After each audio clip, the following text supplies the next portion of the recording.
Good morning, everybody. It's a wonderful, wonderful Thursday. Welcome to your pre-Friday. Happy Hoop Spaces. Happy, summertime. If you are where I am, you woke up and your air conditioning was already running and you're mad. Hey, we had a great 77 Spaces yesterday. Shout out to all the Mavs fans who came through. It's definitely great listening to how people became fans. It helps everybody get better. Shout out to the ESPYs. They're not in the title. Kind of tired of already talking about it, but I'm sure we'll bring it up because Steph Curry shined last night, and Aaliyah Boston should have been there. A couple other things to get over on the ESPYs as well. And also, the Seattle Storm went to Chicago and lost. Are the Chicago Sky the favorites to win back-to-back WNBA championships? And we actually asked the question that needs to be asked. Everybody always talks about Kyrie Irving, but let's talk about the man who was Kyrie before Kyrie. That's Mohamed Abdul-Rauf. One-on-one, first to 11, who wins? Kyrie Irving or Abdul-Rauf? We'll get into that. Happy Thursday. I'll be back in about 30 seconds. Good morning.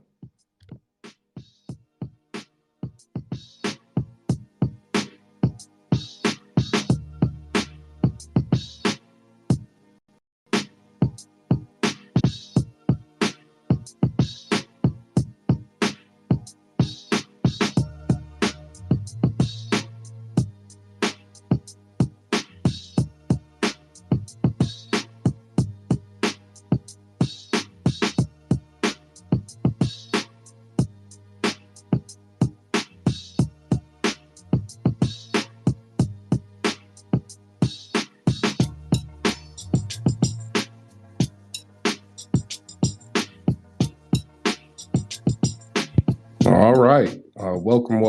As the music gets ready to fade out in about 10 seconds, I just want to say I'm having a great day already. I hope you are too.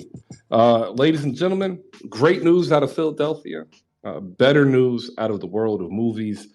People are finally understanding that Batman is supremely overrated. And I want to shout out everybody who understands that Leonardo DiCaprio does not pick bad movies. All right, here we go, ladies and gentlemen. We only have one game to talk about, and that is the Chicago Sky and the Seattle Storm. We also have some news and notes that we'll catch up on. We also have jerseys. If you want to talk about the release of the jerseys of your favorite team, we definitely are here for that. My guess is, though, no lie, probably going to be a short show. I don't know if we got 3 hours in us today, but we'll definitely get to it. Welcome, everybody down below. A big shout out to those who came in again last night to 77 Spaces, and a huge shout out to those who took part in a wonderful discussion of Bam Adebayo and Pascal Siakam yesterday. I think a lot of people enjoyed that type of conversation when we were able to actually be quiet and listen to each other, because I think what we learned is that Pascal Siakam and Bam Adebayo are actually pretty similar. Now, back to the WNBA. Two teams did battle, the Chicago Sky and the Seattle Storm. These are both teams that are basically locked almost by mathematics into the playoffs. Seattle Storm now 17-9, Chicago Sky 20-6. Better news for the Chicago Sky: they are 10-2 at home and sitting on top of the standings. That bodes well for the women of the Shy. We've got some great convo, including a little bit of a recap that I'm going to ask 808s to talk about. He and Subria of WNBA Twitter, Note and Fame, held a great space last night. I was only able to be there for about 30 minutes. Hey, the W is here, and if you aren't watching it, shame on you. It's awesome. I'm going to say this: I don't really care if you don't know the names. I could care less. It's actually good basketball. Just put it on mute in the background and just look up, and you see great basketball.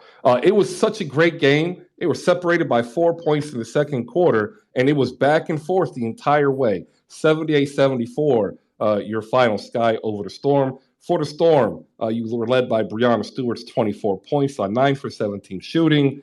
And also you had Jenny Lloyd. She had 18, but she kind of had an inefficient night, so to speak. She was 6 for 17, but more importantly, she was 1 for 6 from deep. Seattle needs her to go at least, 2 for 5, 40%, for them to really take on a team as talented as the Sky or the Aces. The Sky, led by, you know what? I'm not even going to do it because 808s is up here. And I know for a fact that 808s, being a huge Sky fan, and also is somebody who's going to explain to you how Allie Quigley is severely underrated. 35, DePaul University, Chicago through and through, 13th season, still getting it done. 808s is up here. We'll go ahead and let him break down this phenomenal game. Probably the second best game I've watched all season. 808s, good morning. How you doing? Good morning, Chris. Good morning to the good people of Who Spaces. The last time the I was about to say Chicago Storm, Jesus Christ. The Chicago Sky played the Seattle Storm. I believe it was the fourth game of the season, and the Sky were without reigning finals MVP, Kalia Copper, as she was overseas fulfilling her commitment to, I believe it was Performius Avenida, if I pronounced that correctly, which she won EuroLeague MVP for their 2021-22 season. This time, the Sky tipped off yet again without another integral piece of the core. This time in Courtney Vandersloot, who's missed 2 straight games now for the first time in 4 years, back in 2018. Yet somehow, some way, this team found a way to win, extending the streak to 5 games. Coming into that game, Seattle was on a 4-game winning streak of their own, so that's worth noting as well. Ezzy came out strong on the first couple of possessions. I think she scored her assist on the first 3. And then after that, there was a sub where Azare, Rebecca, and Dana came in.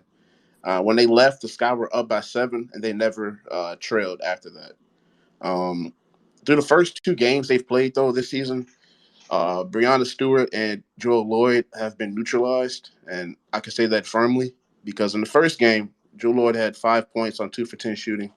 And if you take away the fourth quarter that Breanna Stewart had, other than that, they've held her pretty subpar shooting splits as well. Given that it's only 2 games, I get that.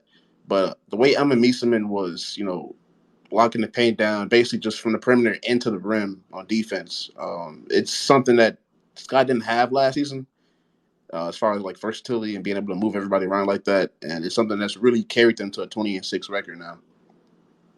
As far as the Storm, it wasn't a bad game because it's been close the first 2 games, especially yesterday. But I don't know what it is. If Brianna's not popping off, the offense is failing. And I know she's an MVP candidate, and I get that. But Seattle's been a good team for a majority of this season. And I really feel like that Tina Charles, sometimes more doesn't actually help. I feel like that's stunning Edge's growth. She played 26 minutes, only took 5 shots. Tina Charles played 23 minutes and took 13 shots. And she was third on the team on shots throughout the entire game. You can say that's scheming. You can say that's the fact that maybe they didn't need her in the first place. Hey, I don't know. But all I know is that my team is 20-6.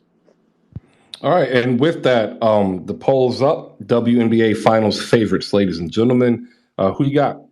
Chicago, Las Vegas, Connecticut, or Seattle? Those are the top 4 teams. Every team is 65% winning percentage or higher. Every team has a winning road and home record, and every team is in the top of the point differential. You can ask, Chris, what's up? can I ask 808 something? Yeah. So next time. I haven't watched the WNBA. I'm not gonna lie to you, I haven't watched it, but I am in Connecticut, but 2 of my greatest alums from UConn play for the Seattle Storm. So I was wondering, what should I be, a Suns fan or a Storms fan? Well, honestly, we were talking about Connecticut last night in Sabria's space for a little bit longer than I thought we were going to.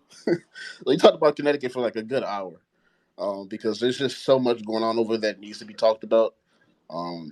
The fact that they had arguably their best game of the season and John Cole Jones, an MVP, did not play is problematic. That's something that we talked about for a good stretch. The play calling, the way they get John Coyle her shots, the quality of the shots, it was just a lot. But as far as Connecticut or Seattle, honestly, I mean, they're both really good organizations. And even when Super does leave, I still believe Seattle has what it takes to still be, an elite team in the league. Okay, and my other question is to Chris. Chris, I was thinking that we should start a food spaces once a week, and you could push your agenda of your hate on ketchup and was it dry food pellets and pancakes, and I could say that kielbasa is a crime to the human taste buds. Coleslaw is just shredded lettuce with shredded salad with mayonnaise on it, and liver should be outlawed. So I think we should have a food spaces, Chris. Well, we actually did, and we just didn't have enough people, showing up. Like people kept saying they wanted to talk food, and I was like, "Hey, I'm here to talk food," but nobody showed up to talk. And let me give you a couple of corrections. Coleslaw is literally just a word that means cabbage salad. It doesn't require mayonnaise and it doesn't use lettuce. And if you like kimchi, guess what? You like coleslaw. If you like sauerkraut, guess what? You like coleslaw. If you go to the store and you buy one of those pre-bagged chopped salads and you like it, guess what? You like coleslaw. So when I say that people like coleslaw and they don't even realize it, they start paying attention. They're like, oh my gosh, I actually like a coleslaw. And then when they realize that they like a coleslaw, what ends up happening is they actually search out good coleslaw and then they realize how elite coleslaw is. The best slaw you'll find is usually next to a barbecue spot, not gonna lie to you. They generally do have some really good slaw, and the reason why is they tend to add more sugar than most places. But like, hey, why are you ruining my day? Why? What do you mean I'm ruining your day? I didn't need to know that, Chris. What did you? I had no desire to know that I'm eating extra sugar than I need to eat. Well, what did you think they were doing to make it counteract? Tender love and care, Chris. TLC. Oh, tender love. I love it. I love that. Joe, what I will say is this: like, I too am looking for a team to root for in the W. I'm a little bit protracted. I take my time. And the big reason why I'm still waiting is because I can't watch Mystics games, or not Mystics, Fever games, because they're blacked out in Indianapolis.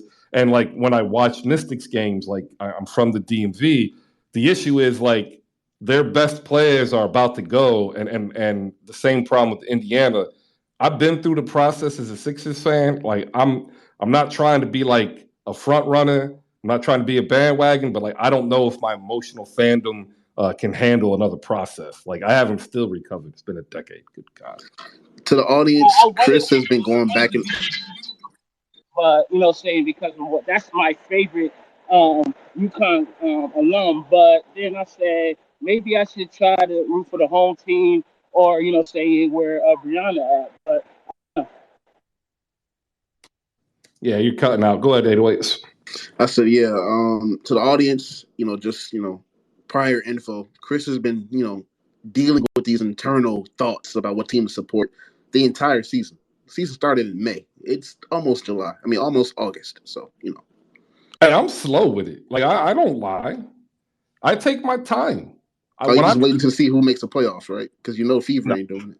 Nah, I know the Fever ain't doing it. Playoffs don't matter for me in terms of how I'm going to pick a team. I take my time, and what I've found is that more than likely the reason why I've procrastinated is I'm waiting for the off season, because generally speaking, during the exit interview, you get a synopsis of what the front office plan is, and in that way I can say, oh, this is definitely a team I can get behind, because I'm not going to be rooting for a team that's going to sucker punch me and become like a 11 and 2019.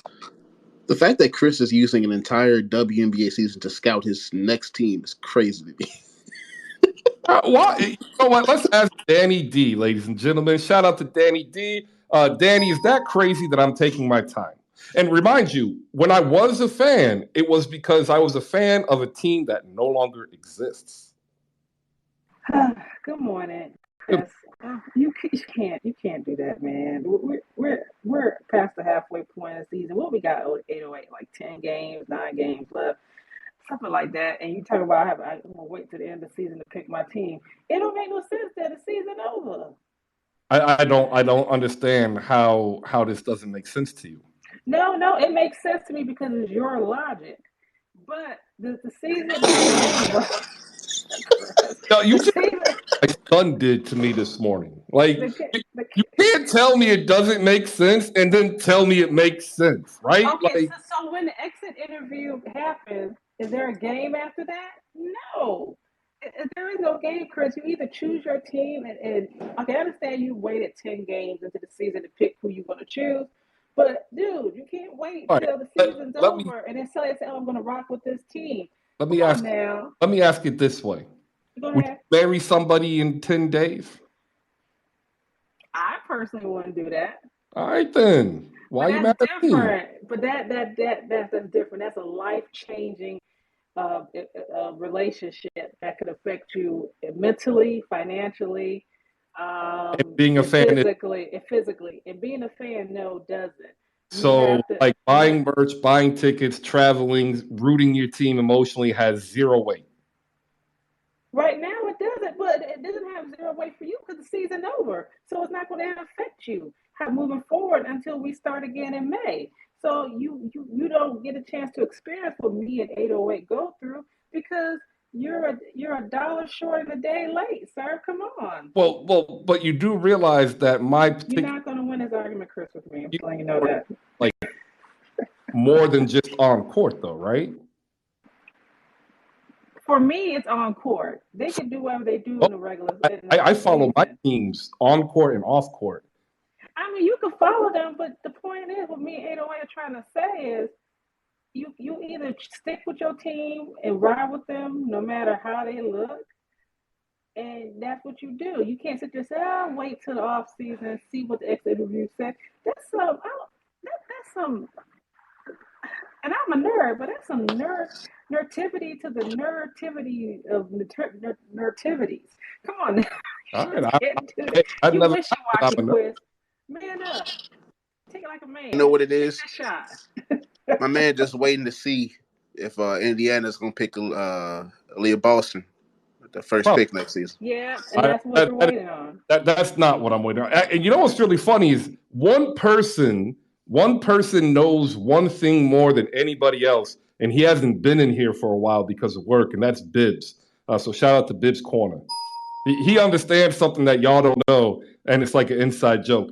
If you are a fan of basketball and women's basketball, check this out. There's a guy in the audience right now. He co-hosts a women's basketball podcast, the 9450, 94 by 50 women's basketball podcast. That's KdotLew. Check them out. They're in the top 30. So we need to get them into the top 20. Just so check them out. 94x50. Google it. Women's basketball. I like how you changed the subject, but you know you wrong still. Chris love doing that, man. I love how you guys are refereeing my fandom. Like that's what you're doing. Well, we're not refereeing your family, just like you like to referee what we eat. So you can eat whatever you want as long as you know you're eating human pet food. That's fine by me. I mean, but that's the same thing you're saying that me and 808 are doing at this point, sir. We're just critiquing your thought process in choosing a team after the season over. That's all we're saying, sir. But when I explain to you why, how can you critique? I want to hear what Danny, he wants to see the spreadsheet for next season's budget. That's why. I want to see the spreadsheet for the budget. I want to see the scouting reports. I want to see secret GM of you. I know secret GM. I know what you do on the side. You probably work for the Indiana Fever. That's why you sitting here planning right now for the draft next year and see who you're going to pick, who you're going to take out of free agency. I know that's what you're doing, secret GM. No, Sacramento Kings. I know what you're doing. I know it. I see you. I know their social guy and photographer, but I don't work for them. So you do have another job. I know. No, I don't have. If I had a job, I would be probably happier because I would have this thing called money. And I found out at 39 years old that the world revolves around this thing called money. And I definitely don't make any doing this. We don't either. I don't either, but I know. I see now. I see the plan. I'm like, Usher, watch this. You know. Hey, who knows? Maybe I end up picking a random team and become an LA Sparks fan because Robyn had her shoes signed by Lisa Leslie. Shout out to Robyn. Hold on, Steve. I mean, Chris, you don't have no job. This is my job, Joe. But okay, because you're very passionate about what you say, so I was wondering if you had a job or not. You sound like you had a lot. This is when we came here, I was on Clubhouse and it was just kind of like what it sounds, a club, and people said, "Hey, we really like what you're doing. We would like for you to try to do it here." I had to make a conscious decision, right? My son was getting ready to start a new private school that cost $18,000 a year. I only make about $26K. So I had to make a conscious decision. I went through my budget, and TJ Kiesel, who just popped in, she's going to be very proud of it. I went through my budget, and I gave everything a green, a yellow, and a red, just like your traffic signals. The greens were a must go. That's your utilities, that's your food, that's your gas. You put in a predisposed budget. The yellows are things that you can use to make your life better, but they're not necessities, right? They're not luxuries, they're accessories. And then red is just plain out luxury. You know, you can only get it when you have the excess to afford it. And like, I literally cut out 47% of my expenditures so that I could afford to put my son in school and make an attempt to build, you know, a community and a daily NBA, and now it's morphed into a daily basketball show, right? So 231 episodes later, like, this has now, Joe, become my full-time job. Like, last season, I watched almost 1,600 games, right? Not from start to finish, but over the course of the season, 1,600, either all offensive possession, all defensive possession, replays, or every single game. Like, I watched every Sixers game because I'm a Sixers fan. I watched up until they were mathematically eliminated every Lakers game.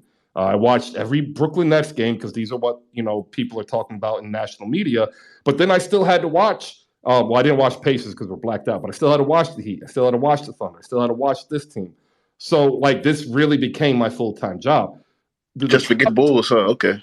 Well, I mean, after Lonzo went out, it was downhill. Hey, listen, man. Those are the best 35 games I have ever witnessed as a Bulls fan that doesn't have Derrick Rose attached. Was I not with you on that? Chris, man. Was I not with you on that? Chris, like, the good days, man. Like, we was number one. So the idea of what we're doing is it's similar to anybody who else is a content creator, Joe. But the issue is I actually decided to do this full time. And it's been one heck of a sacrificial journey, but I've become a better fan for it. And I think I've become actually a better father for it. It's taught me how to listen to different people and different points of view. Chris, real quick, I guess you have love for your son more than me, but the much hell that my kids put me through to give up 46% of my expenditures, I wasn't going to do it. Sorry. Yeah, no, look, everybody makes a decision. My decision was made easy. My son, at the time he was getting ready to go into kindergarten, tested for second grade. He started dabbling in celestial mechanics and quantum physics by the time he was 6. Like, he cannot go to regular public school until he can get to a school that has AP courses. None of the elementary schools around us have AP courses. So Oh, so your retirement plan is not this. Your retirement plan is your son. I get it now. Well, Wait. Hold on. First of all, Joe said fuck them kids. I can't get past that. Like, and two, listen, man. Like, being a gifted kid and being in an environment that is not suited for you, it's nothing good. Like, oh, that was me. Yeah, listen, man. I was smart as hell as a kid, but I was rambunctious as hell because I knew I was smarter than my teachers. That's not good. Yeah, I moved every year until 6th grade. So, like, I never stayed in a place long enough to even test. But I digress. So, when people come in, like, I want them to understand, like, I'm not here to just be here. Like, I'm here because we all have a passion. And we all needed a place to be able to come and share said passion.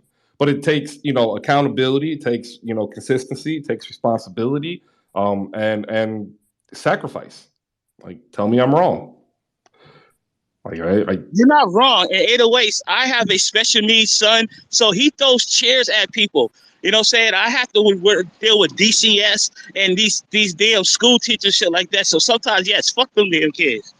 Yeah, no, I get it too, because he technically qualifies as special needs because the current social construct doesn't provide him. So I totally understand that. Like, he had, like, even in childcare, I had to take him out of the daycare because he wasn't socially able to function in daycare before he even started school. So like, I knew early on that I was going to sacrifice what I could sacrifice to make sure that he was in the best position to be the best individual he can be, and then that made my job easier because all I had to do was love him, right? Just like I love basketball. Like, I that's how simple it is for me. But hey, there's a little bit about me. So going into this next season, like, there's potential maybe for a sponsorship. Who knows? But I've tried to figure out a way to create content and say, hey, if you really like it, could you support us? But I have a personal issue asking individuals to say, hey, pay $5 a month.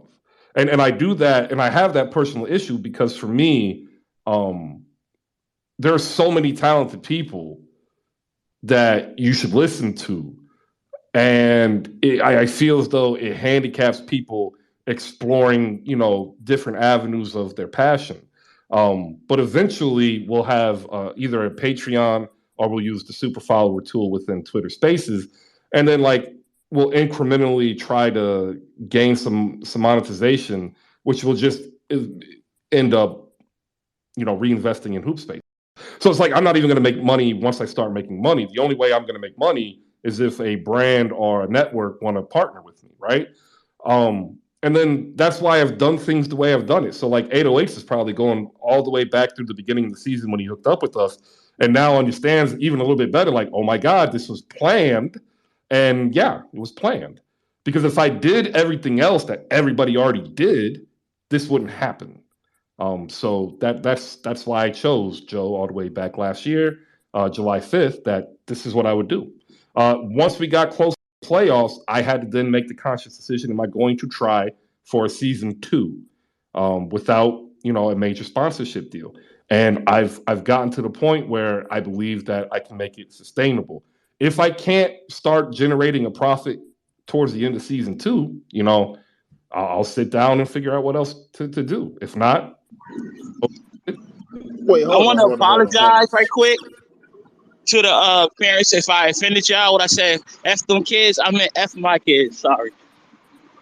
Well, I get it. I'm not offended, and if you're offended down below, I apologize too. But one of the things that I clearly stated in 808s, you can attest to that. This is a forum where you can express yourself, but by doing that, you have to understand that the consequences of what you say are the consequences of what you say. But I've got nothing against you, Joe. I've seen plenty of parents, including myself, who just want to rip their hair out from time to time. Kids. I mean, are you really a parent if you don't feel these feelings? I mean, no, I don't think so. Like, world ain't perfect. Like, if your kid isn't stressing you out, I don't think that's a kid. That might be like Homelander or something. But I just realized that Chris has the Los Angeles Lakers in the subtopics in the header. I'm not sure why I see that, but I mean, Yeah, well, it's there. You put it there, right? Yeah. You put a tweet out yesterday stirring the pot about his secret GM insider information yesterday.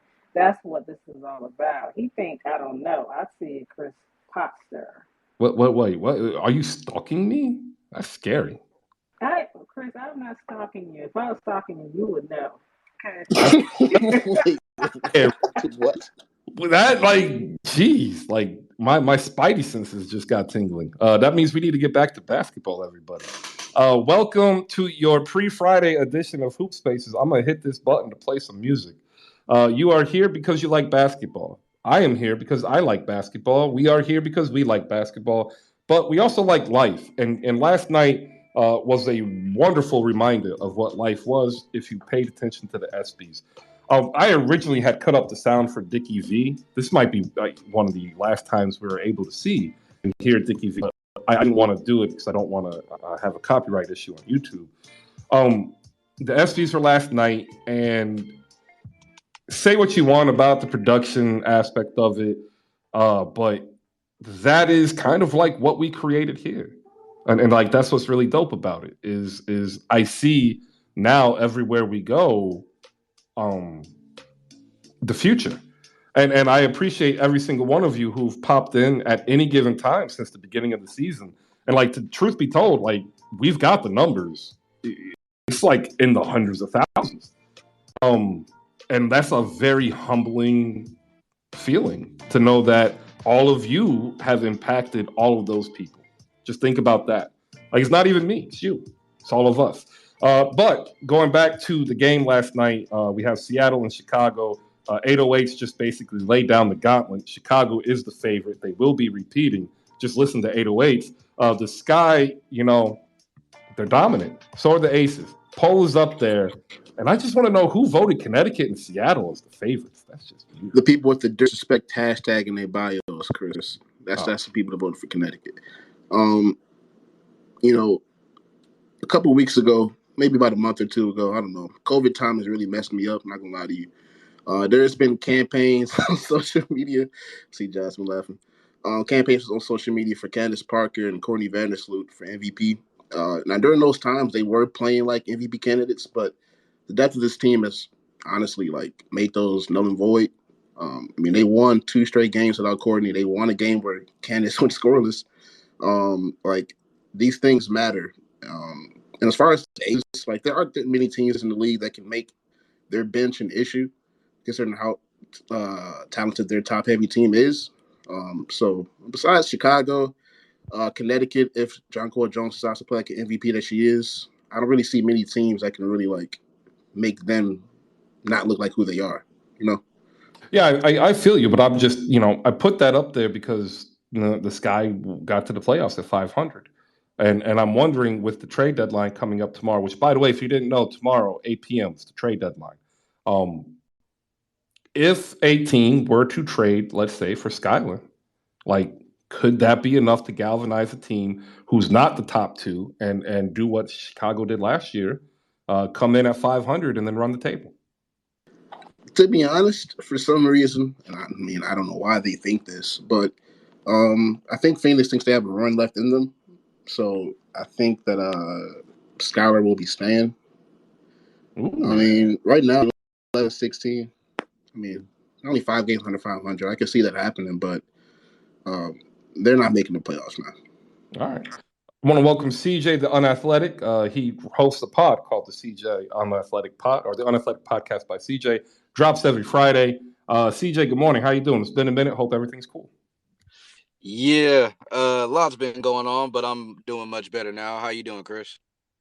Well, I'm doing great. And I say that because the news out of Brooklyn is it sustains me in hilarity. It's a great. Oh my God. That's just terrible. I'm just glad that the Warriors finally made a move. That Warriors fans can stop complaining about the fact that they're not doing anything. Well, there's that. I don't know why they're complaining. You just won a championship. Get over yourself. I mean, listen, you have me who's a rational and kind of just fair-minded and rational fan, and then you have those who act like spoiled children who think they're supposed to get something every second of the day every time they ask for something. So Atlanta Dream fans? Yeah, welcome to fandom. That's like it's never gonna change. Oh yeah, absolutely. We're still on W Talk, CJ. Got anything for that? I want to make sure that we clear out everything because I do want to get into the trade deadline. Tomorrow's show, by the way, is going to be titled with the WNBA trade deadline. And for those who are down below, I have asked Twitter multiple times to add WNBA to the topics list, and I have still yet to have it added. So if you do host rooms, like there are people saying add WNBA as a topic, but you know, it is what it is. I do have something to add as far as the W, and it's nothing particular to like the season itself, but I think I'm starting to get to a point where like I'm figuring out who I want to root for. I still want to kind of go into next season though and wait on it. But like, I think I have a team I'm leaning towards. I'm not gonna say it until next season, but like I've been peeping and keeping an eye, and then also kind of watching some highlights. But you know, I think I got a team I'm leaning towards. And you hear nobody jumps on CJ, and then Danny's Well, clapping. Chris, you've made it a whole thing this entire season that you don't know what team to pick. Different. Oh, okay. And you watch the W. CJ doesn't, so he has a pass. Don't be trying to loop CJ in your nonsense. No, we're not going to do it. CJ, take your time. It's an important decision. Make the right one. I'm going to be honest, Chris. I don't have an issue with what you're thinking as far as why you're trying to figure out the way you're trying to figure it out. I actually think that 808s and Danny were being very rude and double teaming you. I understand what you're saying, sir. Look at that. The audacity. I'm not going to let you do me. Look, 808 knows I would offend him like this. But today I'm in a good mood. Now, how dare you? Danny, look, it's even out. It's 2-on-2. It makes sense, though, because look, why would you just be hasty about making that type of decision? CJ, that's what you guys like to call bandwagon fans. You guys like the people who would jump on a team just because they saw 10 games of them winning and then become a fan. Chris is saying, you know what? I want to take my time. How much time does he need, though, brother? The season started in mid-May. We are almost in August. Takes as much time as he needs. No, Chris, you don't want to be 808s. You don't want to be a hasty investor. Chris is a very patient investor. He wants to invest into his team. So he's taking his time and checking out their portfolio. Look at that. I call BS on that. Let me tell you why I call BS on that. Because he's watched WNBA for quite some time. So this ain't some fly-by-night, take your time kind of stuff. Nah, we ain't doing that. Well, what if Chris initially was watching it purely for the sake of the love of basketball and not because he wanted to pick a team? Is that not possible? He could have been pick a team. He got two teams in the vicinity of where he grew up and where he lived, Washington or Indiana. He could have been picked those teams. It don't take rocket scientists to do that. Chris, what if he don't want to pick a team where he lived, though? What if he don't want to pick a team where he lived? He's a secret GM. He's a GM. He's a scout. He works with hold on. Chris is not employed by any NBA or WNBA team. I know. Okay? It's a joke. I know it is. But Chris, don't let Chris fool y'all. Chris knows what he's doing. He is a pot stirrer. He is a pot stirrer of chaos. He was born in chaos. He eats chaos for breakfast, lunch, and dinner. He's just trying to stir the pot on this and make me look like I'm crazy. No, I'm not crazy. Okay, that isn't true. That is absolutely non-factual. You know, Little Birdie did tell me, Chris, that you have a senior advisor role for the Columbus Blue Jackets. Is that true? No. And one, I would never go to Columbus, Ohio. What do you have against Columbus? Good point. I don't like Ohio State. And if you've been to Columbus, Ohio, it's not necessarily the nicest place if you're not from there. So, I have something not nice to say. I'm not going to say it. Never mind. Move forward. Nobody cares about them. My husband does. He loves Ohio State. So funny story. Like Paris Anderson, and I've told him this, Paris Anderson was so good at what he did with that joke that it actually cost me a job. Well, at least an interview. Because people automatically, they actually did think that I worked for the Kings. Like, I was getting DMs every day asking about the Kings. Like, it was hilarious. So shout out to Paris Anderson. Hey, man, they actually, what's Keegan Murray looking like? I'm like, come on, man. Just stay with me. I was right, man. Keegan Murray is looking good. All right.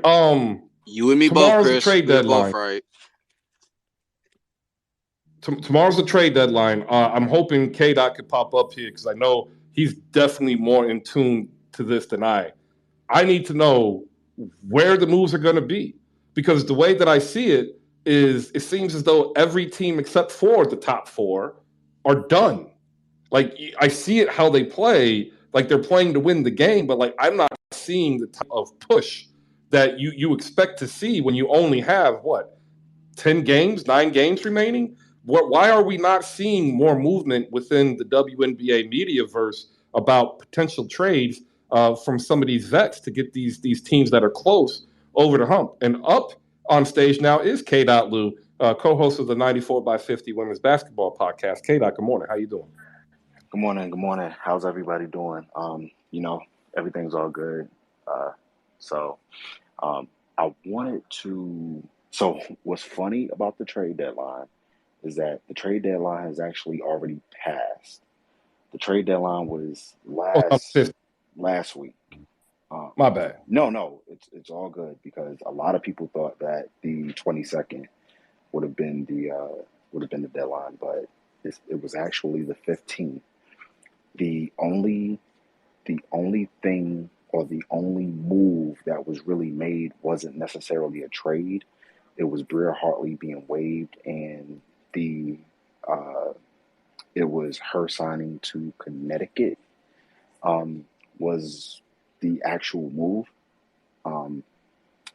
From what I understand from some of my insiders, there wasn't a lot of trade talk. There's more so information for off-season purposes. And one name, of course, to look out for is Allisha Gray. Allisha Gray will more than likely not return to the Dallas Wings. Once the offseason hits, we have to continue to figure out what the Dallas Wings are going to do throughout the rest of the season, of course. But that is a more than likely her time in Dallas will be up, and they will be looking for a trade partner in the offseason. But that's all I have from that standpoint. So I will, of course, give it back to the floor to see what they think about what I just said. All right, yeah. If you got thoughts on it, go ahead and respond and make sure you shoot K-Dot a follow. My apologies. I had it in my calendar as the 22nd. Isn't it like I thought it was always the last Friday of July? Yeah, I strongly agree with that. But I think because of the FIBA tournament this year, a lot of it has been condensed from a date standpoint. So the deadline was actually last week right. at 8 o'clock. Yeah. Probably could have done a better job of advertising that. Yeah, that's true. That's very true. It also doesn't help the fact that there's 3 NBA reporters that only talk about the WNBA 3 times a season. It's the trade deadline, the playoffs, and who wins the championship.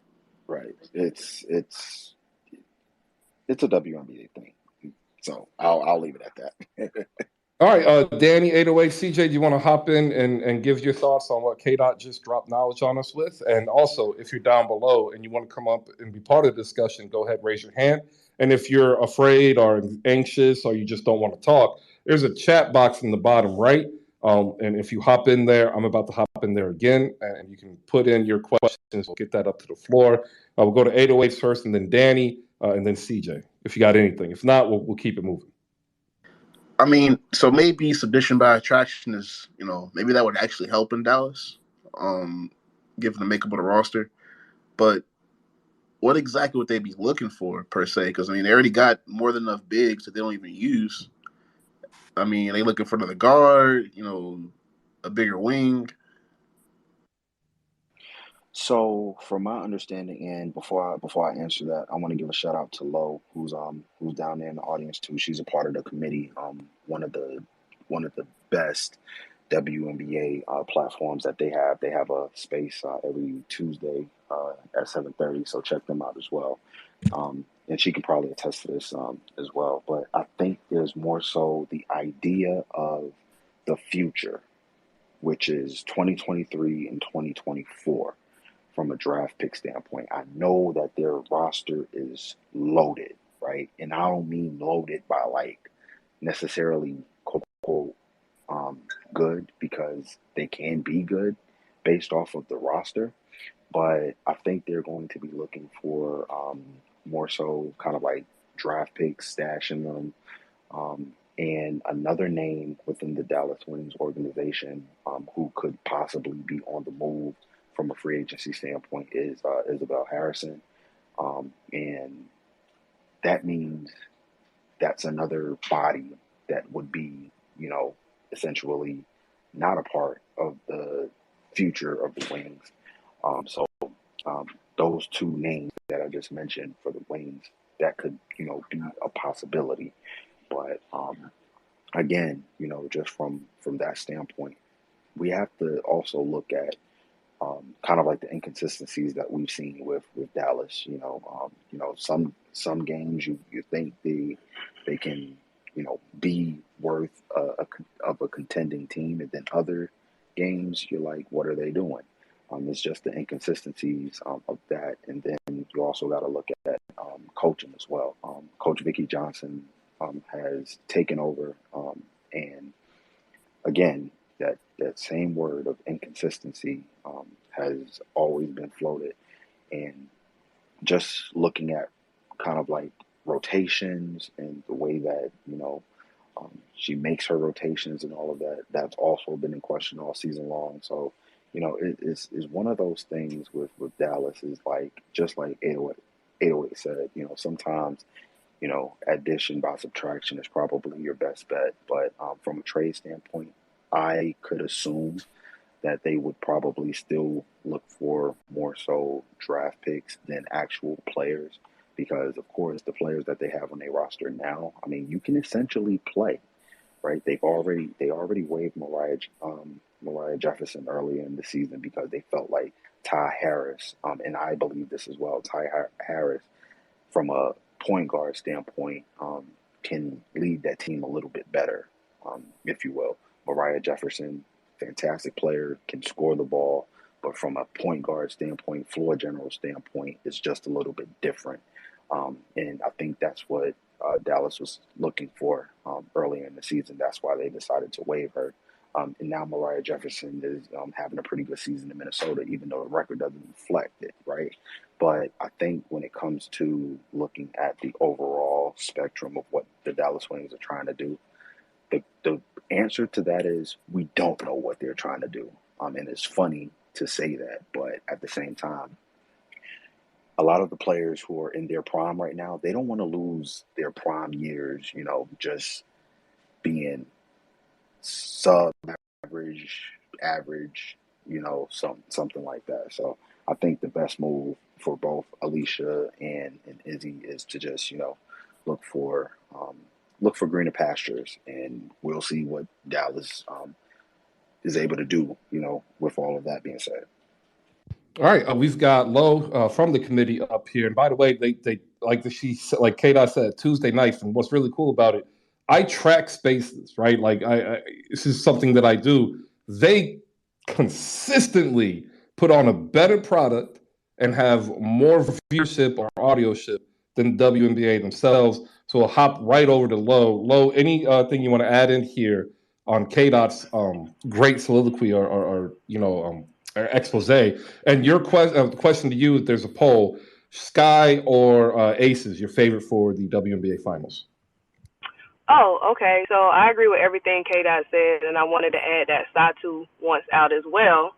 But she got to stay healthy first because she's a little hurt all the time. Dallas is a shit show. Also, I agree with the addition by subtraction thing, but not with Alicia Gray, because Alicia is that girl, and I think them letting walk is going to have to happen, but I think they're going to be hard-pressed to find somebody to replace what Alicia does for them, because while we might get the Enrique and Marique show or whatever they want to call it, Alicia is the heartbeat of that team. So I think they're really going to have to, they might be looking for the future, but they're really going to have to find a replacement for Alicia. And I don't know, because to me, Alicia is not, I don't think she's once in a lifetime, but she's definitely a type of player that I don't know. You think you can find another Alicia Gray, K-Dot? You definitely cannot find another Alicia Gray. That's something okay, yeah, we're definitely on the same page. And I'm gonna tell you right. why. I know I get on soliloquies and everything, but we have to understand the knowledge of the game, right? And Alicia Gray is one of those players who she's like a souped up Swiss Army knife, literally. Period. You know, she can defend, she can score, she can make plays, and unfortunately, when you have Marina Mabrey and Enrique Agumawale in your team, you're not going to get you're not going to be able to get the full spectrum of what Allisha Gray can bring you. And being on another team, I believe that you will be able to get the full spectrum. Absolutely. So like Allisha Gray is her. So And I think she could go anywhere and do good because she's really that girl. Like, I think anybody would be blessed to have her. Like, because some people you like, well, where do they fit the best? But I really think Allisha Gray can go anywhere and make an immediate impact. I hate the term portable player, but she's arguably her game is suited for that. And like, I love how everybody is the problem, the quote unquote issue in Dallas, besides Enrique, and the 16 shots she takes a game. That's going like 5 or 6 per game. Like, come on, man. Well, you heard what I said. Like, if you're going to be a lead guard and you're going to be the focal point of the offense, you better be shooting at least 43%. Doesn't matter. Doesn't matter what position. It's crazy that we can all say that, but her coach lets her do whatever. But whatever. Like, you're not even the lead guard. Yeah, you lead the W the last 3 years or top 3 in usage. Like, I don't get it, man. That makes her a lead guard. But she's a scoring champion too. And I know, Chris, you asked me another question, but I cannot remember what the question was. There's a poll up, and this season is going to be different. Who's your favorite for the WNBA champions? Right. The Sky they clinched. Vegas is there. You have 2 teams underneath them. But like last year, we saw the Sky get into the playoffs at 500, and really just control every opponent. Right. Are we looking at the Sky on top, repeating, facing the Aces? Are we seeing another team pop up? Let's say the Mystics, or let's say the Dream. I think the Mystics can make it. I really think they can. But I do think Chicago is def the favorite. I think that Aces are good offensively, but defense wins championships, and their defense is raggedy as hell. So I'm not sure about them. If they can pull it together, sure. But if they can't, then I just don't see it for them. But I think Washington can make a move and get there. Washington has been pretty good all season. EDD is phenomenal, and I think their coach is one of the better coaches in the league, and he knows how to get it done. So I think Washington is anybody else getting there. All right, and I'll ask this one now. I was going to save this for tomorrow. We've been a huge fan, and I say we, I mean everybody who comes in and talks of Rhyne Howard. She's run away with this Rookie of the Year. That's my girl. Rookie of the Year, period. Yeah, she's Rookie of the Year. She's It's no conversation, no nothing. She's that girl. Shakira has been great for the role that she's been put in, and I'm so happy for her that she got to learn from somebody like EDD, and she got a coach like Mike.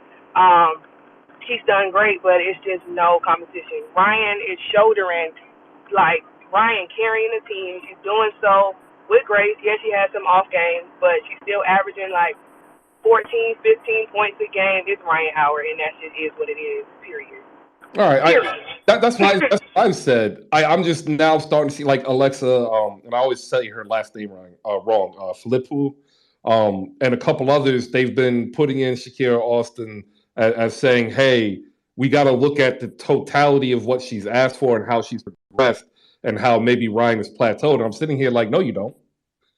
But that's just okay. You don't at all. 2-time Rookie of the Month, a rookie all-star. I mean, it is what it is. Like, I don't think she's plateaued, but once again, she is a rookie. You know what I'm saying? Asked to carry a franchise. Like, Ryan is that franchise. You know what I mean? And it's not to knock Shakira at all, but Shakira is not shouldering that at all. You know what I mean? So it's just no. All right. That's good. Go ahead with your thoughts. Yeah, I definitely agree. Like Shakira Austin is definitely 2, right? But to compare what Shakira Austin is doing versus what Ryan is doing, like, it really isn't a debate, if you will. Like, I will definitely give love and flowers to Shakira Austin and even give her some Rookie of the Year votes. But when you're looking at the overall spectrum, again, you got to look at the totality, right? Of how Ryan is carrying this team, how the culture has shifted once she got there. It's no question that Rhyne Howard is definitely the Rookie of the Year this year. And I don't think I answered your question about the poll.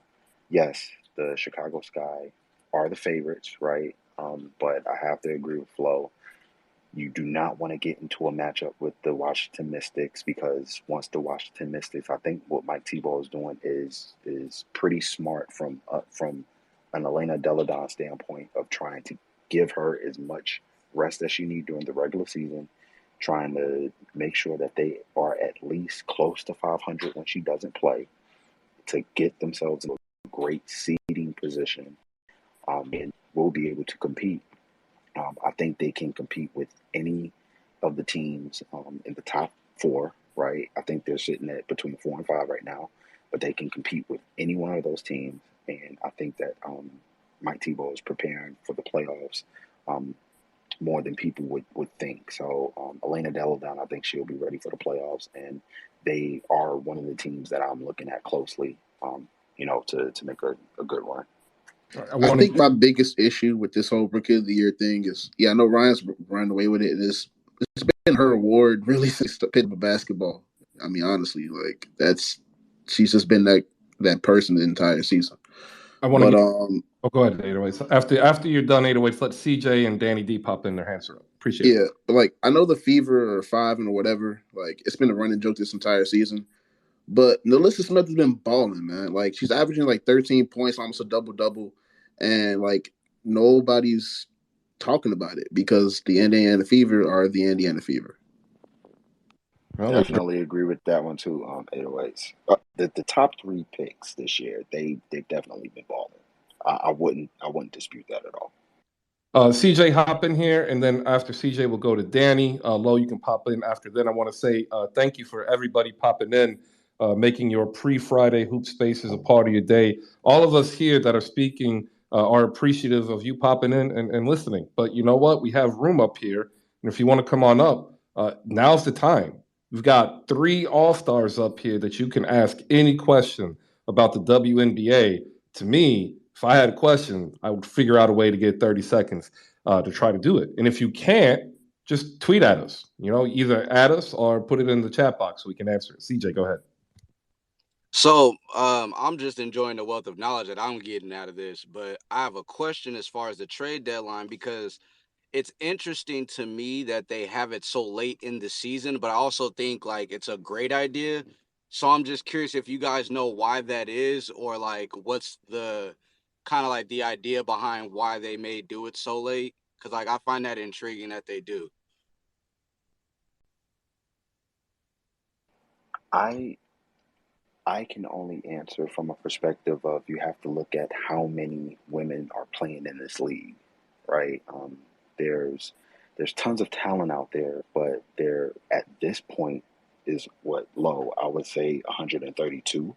It used to be 144, but because of hard cap and the way that things are set up now, you're really looking at maybe between 132 and 136, maybe women in the league. And I think they draw it out as late as they do is because of how the rosters are built.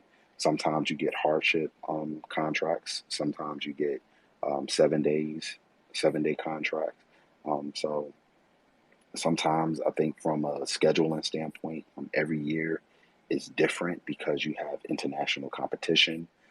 So that's part of the reason why you see a lot of the scheduling the way that it is. And on top of that, again, the WNBA gets in their way a lot.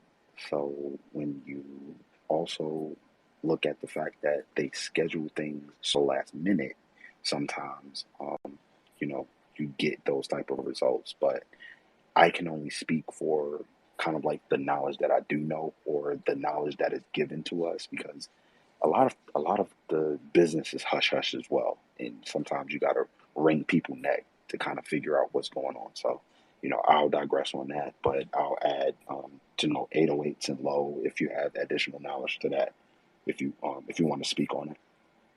I mean, yeah, a little bit. This is the first season that the W's played 36 games. I think they played 22 during the COVID short season. I may be wrong, but I know it's like 20 something. And then before that it was 32. So over the last 4 years, it's been constant shifts through the environment and the league itself. So it's kind of a revolving door of information. And like KDOT said, you really got to like search for information about this league. Because if you don't, you're not really gonna find it.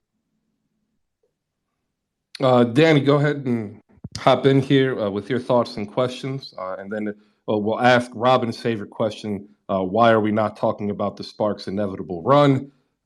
Sure. Come on, Robin. Really? Sure. Go ahead. Thanks, Chris. This is a question for a little like KDOT, more or less, a little bit of a comment. I was starting to wonder the same thing about Dallas. You know, I know Sabali has been injured.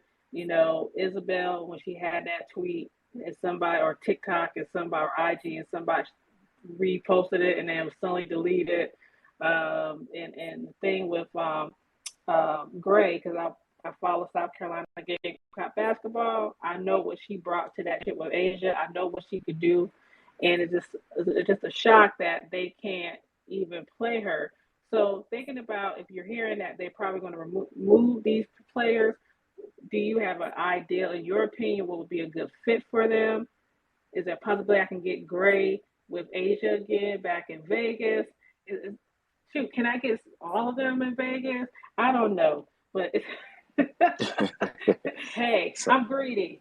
You need something in Vegas. Use some of that money and get a bitch. You know what? So, man, you know what? Jesus What Christ. about your team? Wait, hold What on. about your team? And You came up in here. Wait, Danny, come on now. You came up in for the last couple of weeks saying, KD, "Oh." not 808. So Let's be on our best Danny, behavior. Sorry, so Danny and 808s, I have some great news for you. I mean, this isn't confirmed, right? But your wishes from a player going to team standpoint may come true.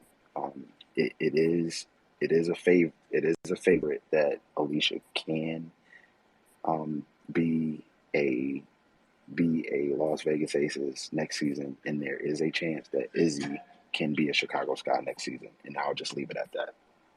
What money Vegas gonna give for Alicia? They're gonna have to let somebody go, ain't it?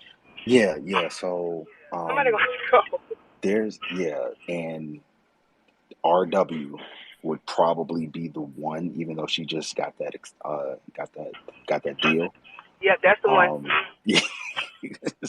So that's probably going to be the person, right? Because she's the one that has the kind of like the most money that can be offered in that trade package.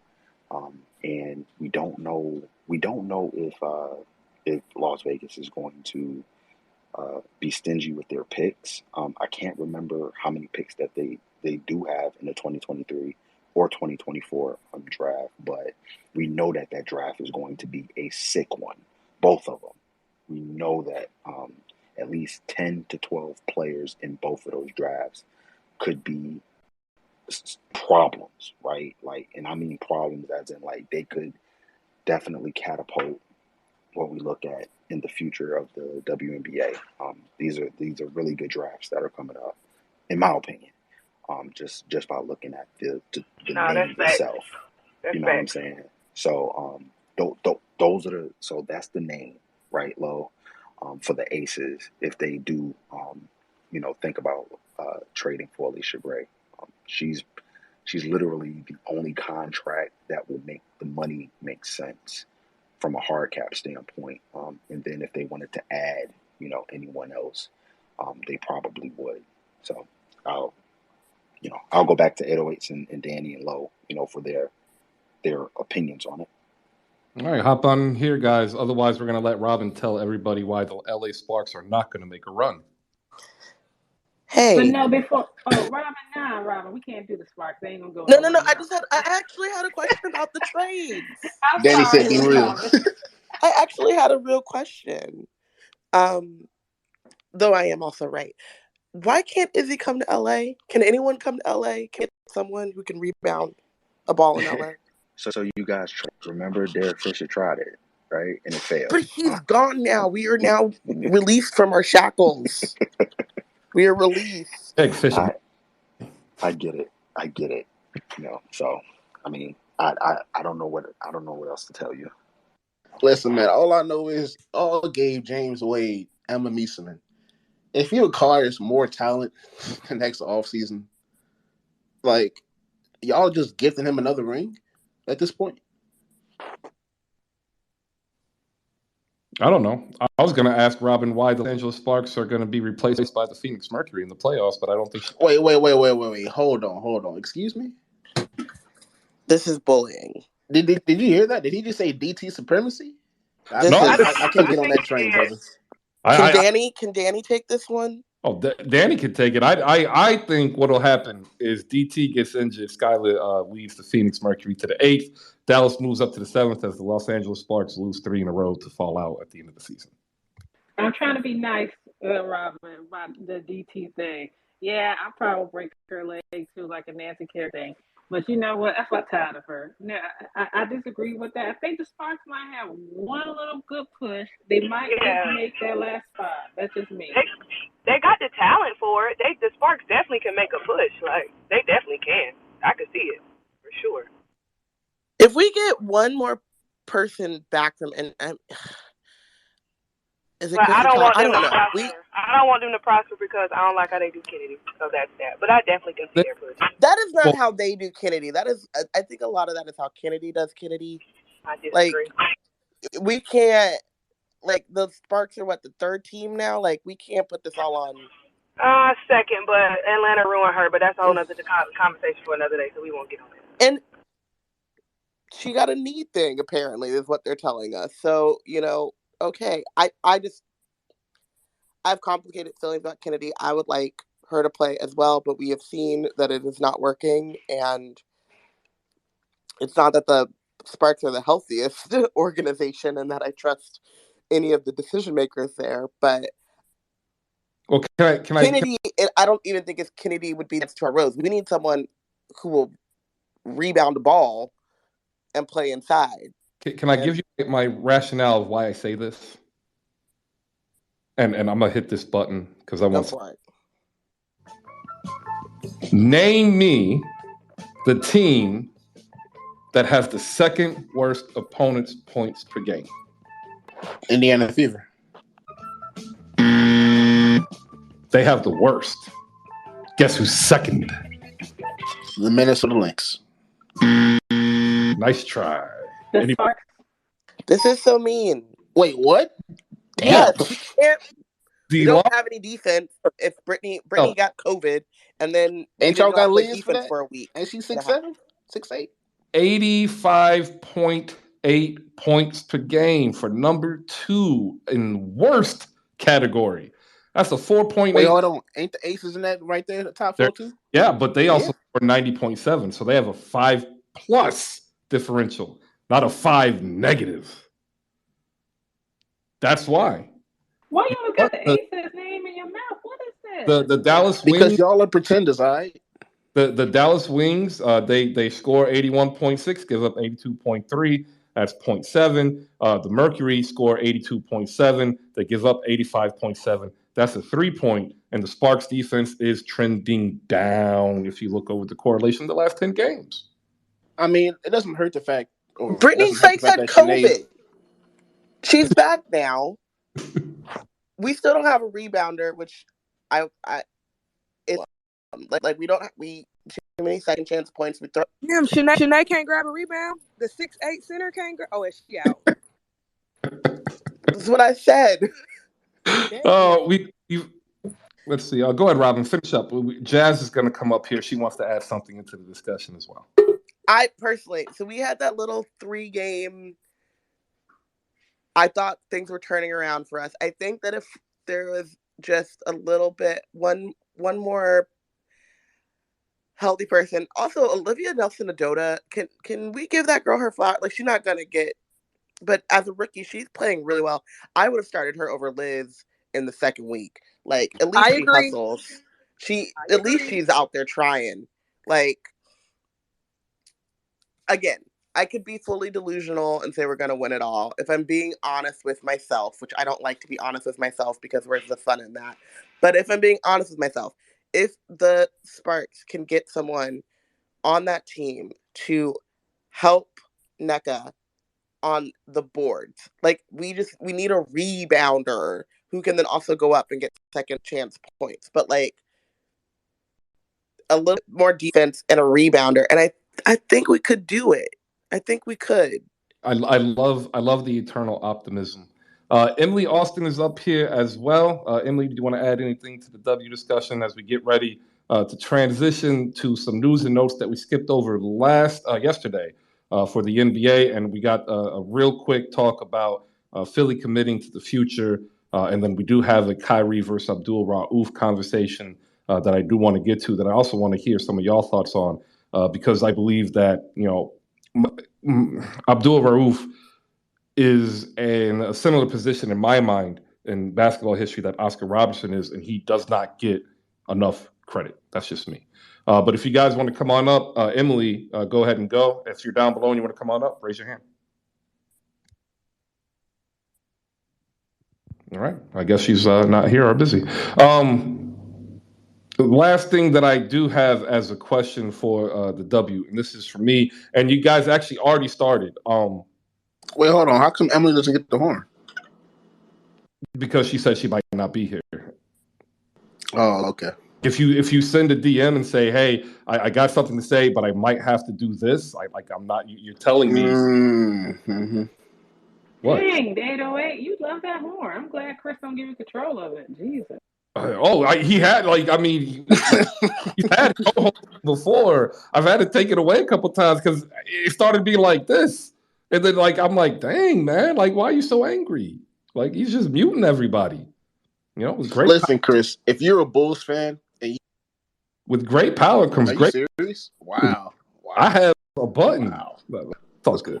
That was a joke. You walk right into it. See, this is why you go pick the Indiana Fever, and I hope y'all never win another game. I hope Chelsea decides wants to get up out of there. Well, then that means Destiny Henson will play. I don't think so. She might still play 7 minutes a game. Why are you so mean? Tejsh, question for the W. What you got? What's good, guys? I'm actually new to the WNBA. I didn't start watching it until this season, so I'm still kind of new to it. But I was just wondering who you guys have winning the thing. That's all.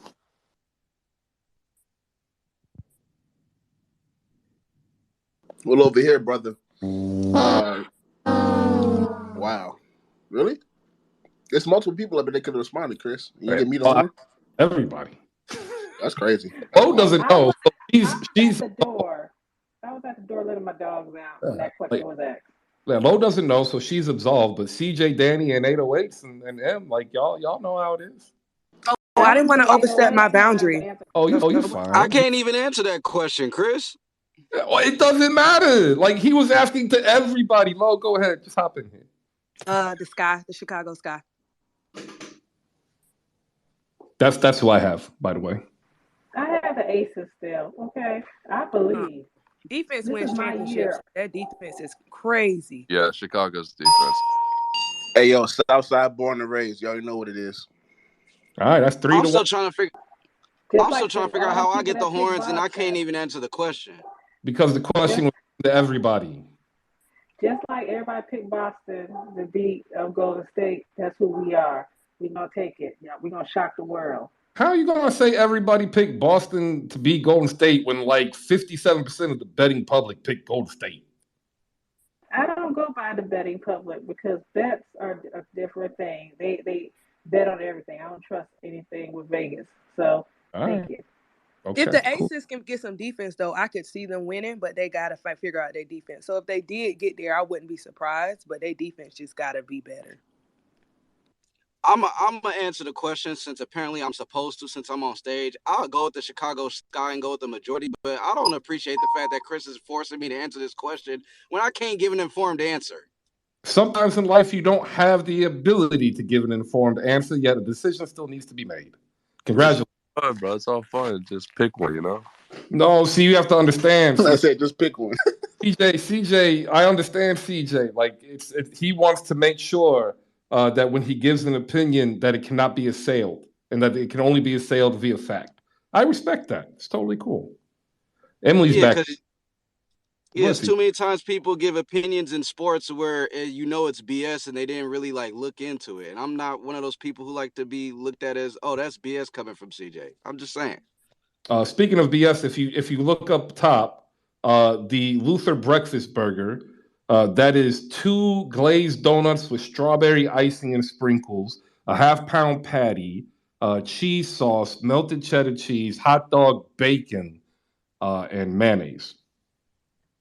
Y'all will literally. Wait, you want to talk about BS? Go to my comment section on Twitter and you will find the most pressed Pelicans fans I've ever seen in my life roasting my profile picture, which I think is beautiful.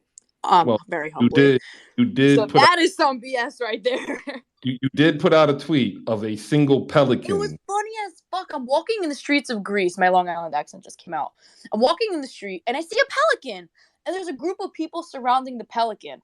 So I'm not going to throw my little brother under the bus, but he made a funny joke like, oh, there's more Pelicans fans here in the Pelican than in the States. Ha ha, funny, laugh. I tweeted, boom, life ended, roasted, comparing me to Kendrick Perkins. Well, I'm in actually the largest Pels community here on Twitter, and yeah, like, you just gonna get it. It's actually nice. Like, good for you guys ganging up together. It's pretty cute. Yeah, no, I mean, people apparently Shout out to Brandon for starting it. All right, we've got one last question actually before we get going. Is there a surprise, not beating the sky? Is there going to be a surprise playoff run of an individual player that we're not thinking about? Right, like that's one thing that I've also noticed. Who might step up where we're like, holy, we didn't think she was going to do that. And my initial question, or my initial answer, I started talking about it yesterday, ran out of time, was Tiffany Hayes in Atlanta. That she could string together, because all the attention will be forwarded on Ryan Howard, that she could string together like her ultimate run and go from averaging 17 in the regular season to maybe 2022, because she might get open looks. Is there somebody like that we should be getting ready to look forward to, everybody? Honestly, right now, I know they're 10-17, but I think the Minnesota Lynx have 3 people that could be that. Aerial power. Right now, that's what I was thinking. Oh, we here. Man, for real. We here. I like it. Listen to our most recent podcast about aerial powers. Seriously. Aerial powers. Right now, Sylvia Fowles is about to retire. I can't believe it. But she's leading the W in offensive rebounds per game right now. I think like 2.7. But over the last 10, she's averaged like 3.5 per game with a double-double. Kayla's going insane. Aerial powers. Mariah Jefferson, she's having a good season, leading the team in assists at 5, I think, a game.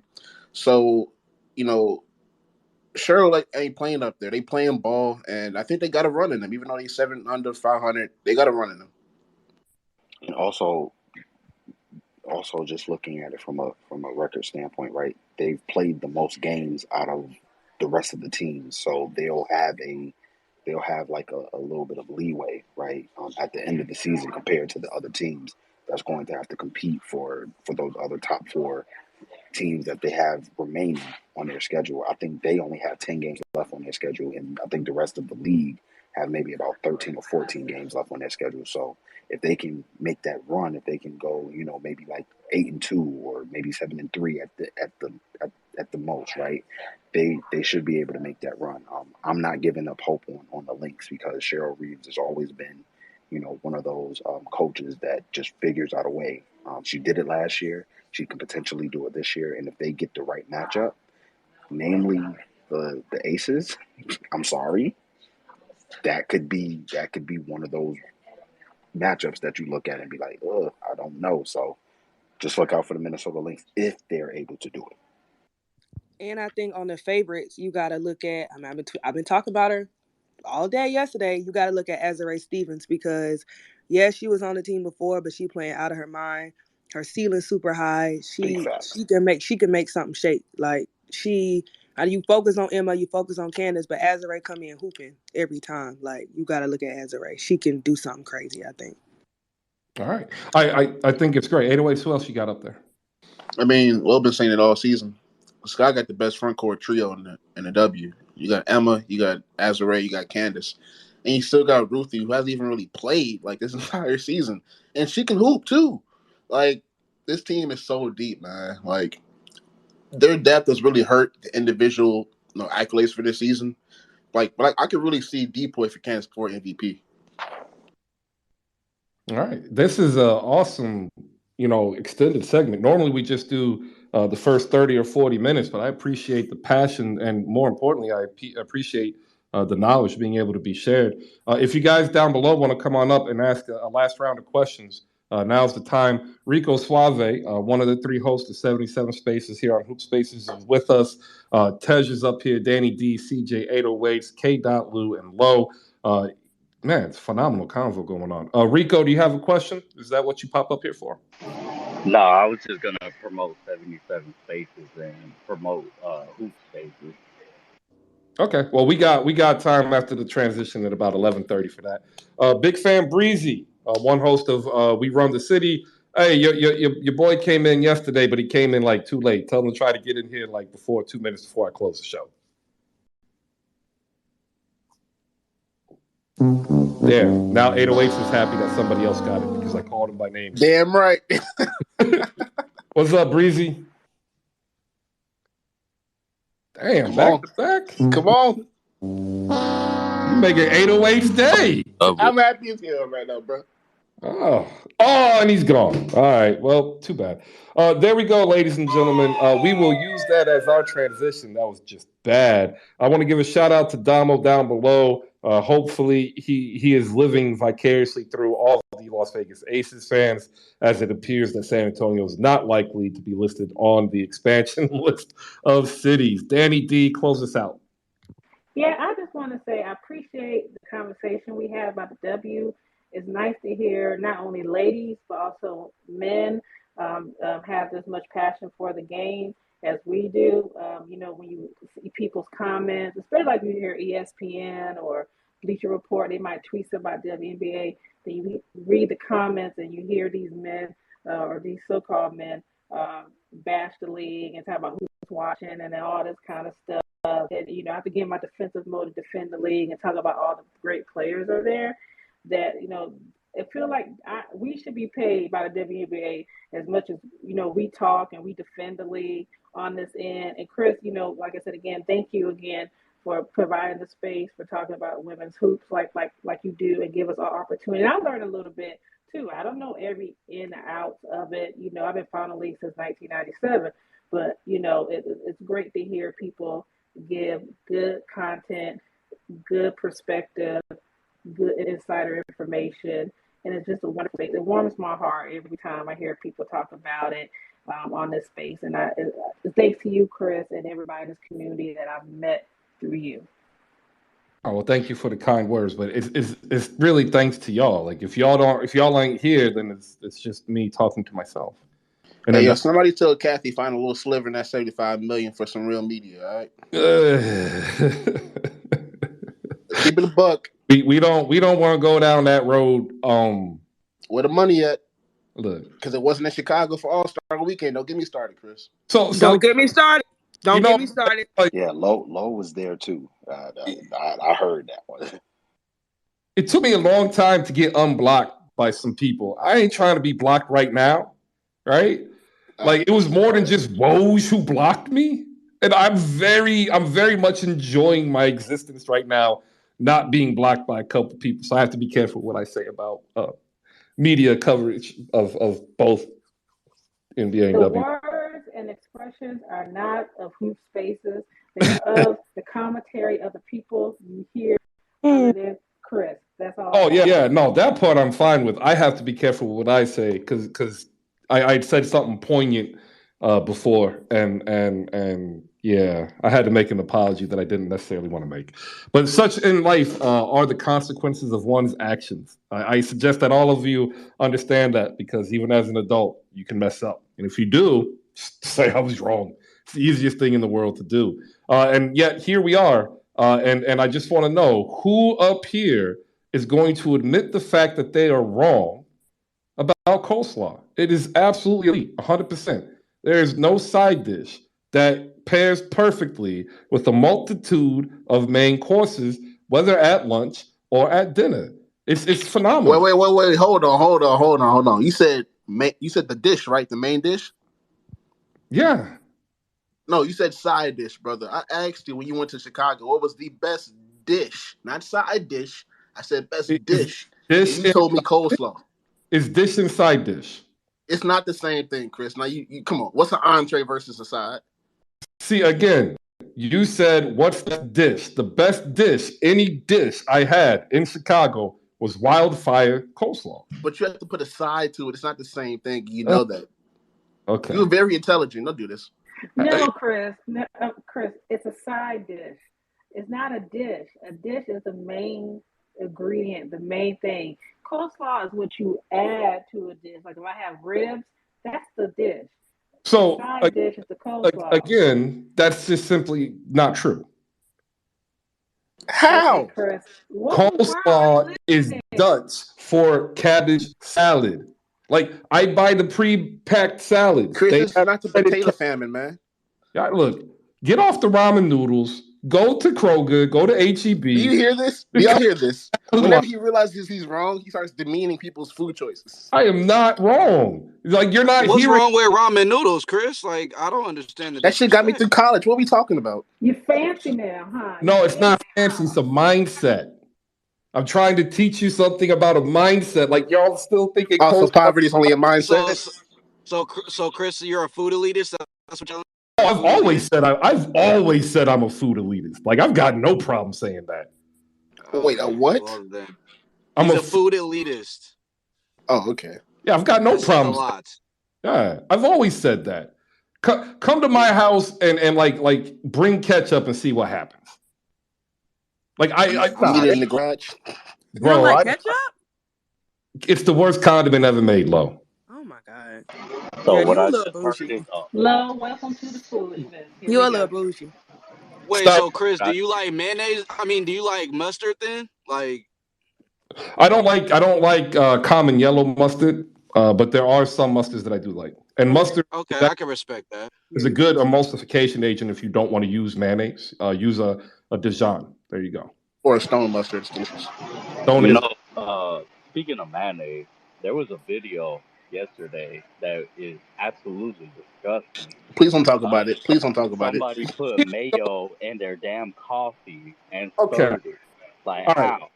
Listen. Yeah, it's a college football player that does that. That sounds almost as bad as eating coleslaw. Listen, I am not saying I do this. I don't, and I give Lo a point. And by the way, Lo, you want as many points as possible. All right? So when you hear the ding, that's a good thing. When you hear this, that's bad. If you hear this, you know you're wrong. And if you hear this, it means you ain't talking when you're supposed to talk. There you go. If you have ever done bulletproof coffee, you cannot complain about what this quarterback from Kentucky puts in his coffee. Like, he's using it as essentially a pathway to faster the ATP conversion in energy, right? So, like, he should be using a better fat, like MCT oil or coconut oil, as opposed to mayonnaise. But the same principality holds. I won't do it. I think that's beyond, but that's the principality of why he's doing it. They just didn't add that to the actual video that they shot because, of course, they did it for clicks. Chris, you would rationalize this with your intellect and being a food elitist. Like, that's so you. Like, you can't just say that's nasty. Like, you can't just say that. No, because I've never tried it. Would I try it? Absolutely not. But if I haven't tried it, I can't say whether it's food elitist and you flexing your knowledge. That's nasty. This is what Terry. Yeah, y'all are killing me. Like, I'm trying to explain that coleslaw is a salad, and y'all over here still saying it's side dish. It's only a side dish in this freaking country. All right, ladies and gentlemen, thank you for popping in. Perfect timing for the segue. We are 90 minutes into the show.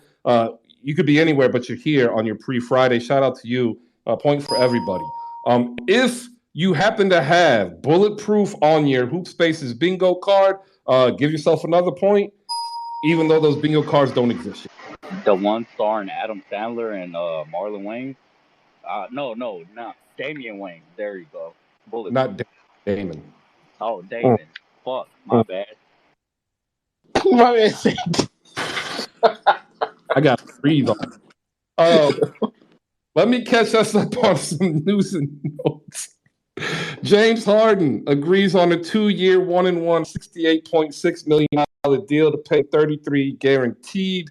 in the first year with a player option to opt out. Also, the Sixers have announced plans for a 100% privately funded downtown Philadelphia arena. Let me tell you, I've never lived in Philly. Long story how I became a fan, but I've visited many times on the 95 corridor. That thing's going to be like 4 blocks, 6 blocks away from City Hall. That's going to be a mess. So, like, if you are planning on going catching the game, don't. Not let the train, whatever they call it there. Well, they got they changed it. It's something with the S, but they're gonna have to change that route. And hopefully it makes better, urban transportation. Kevin Durant, the trade is now likely to be frozen until, quote, his position becomes more clear, end quote. Listen, if you followed NBA any given amount of time, you know players have people. If Kevin Durant wanted people to know where Kevin Durant wanted to go, people would know where Kevin Durant wants to go. Wink. Like, wink. Get off KD. That ain't the problem. The problem is somebody else. All right, there we go. Donovan Mitchell, now looking at 2 teams, Knicks and Miami Heat. Fred Katz of Real GM Radio had a great episode on that, so if you want to listen to it, head on over to Real GM. Joe Lacob fined $500,000, should have been more because this is his 3rd offense, by publicly discussing the collective bargaining talks between the NBA and the players. The Lakers and Pacers have re-engaged on a Buddy Hield trade. Smokescreen, because why would the Pacers want Russell Westbrook next to Tyrese Halliburton? Miles Bridges, pleads not guilty to 3 felony domestic violence charges. I said we won't be discussing this beyond what I said yesterday. I bring this up to allow everybody to understand all that matters here is that the children get the help that they need, that the victim gets the help that they need. Let the courts adjudicate the process. We'll come revisit after that happens because that's how you would want to be treated. There you go. Andrew Nemhard has the agent everybody needs to hire. The first pick of the second round, 4-year, $8.6 million contract with over $6 million guaranteed. The man just pulled a Jalen Brunson better than Jalen Brunson. Shaedon Sharpe will not need shoulder surgery, and he is expected to be ready by training camp. So that's good news for all of you Shaedon Sharpe fans who saw Portland surprisingly take him in the lotto. With that is your news and notes. I am good and caught up. The Nets, these are rumors, are wary on Ben Simmons, and they don't want to use him as a throw-in, which is one of the reasons why apparently there are no trades that the Nets want to accept.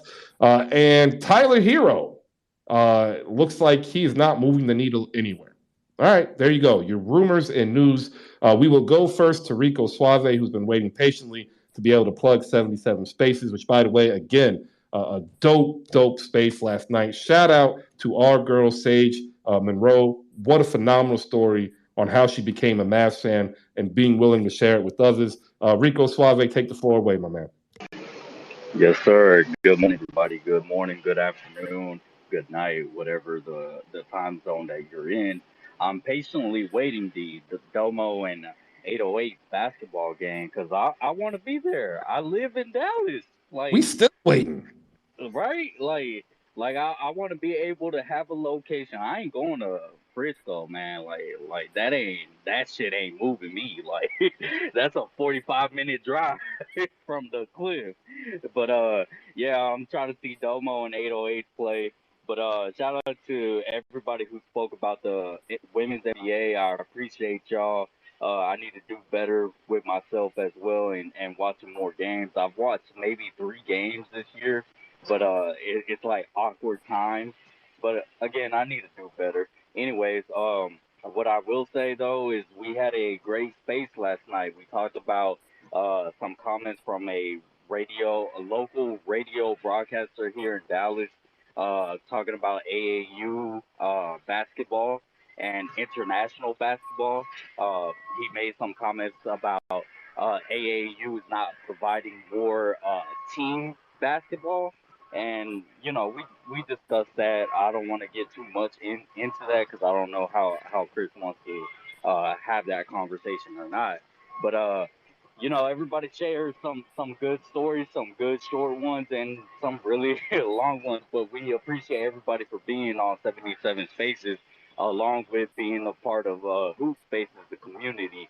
Uh, if you're a Mavs fan, you've been rocking with us on 77 Spaces. We're doing a 2K23 championship edition giveaway, and we're trying to give one of our like supporters a really great package in terms of getting the game and being able to watch multiple games over the course of the year.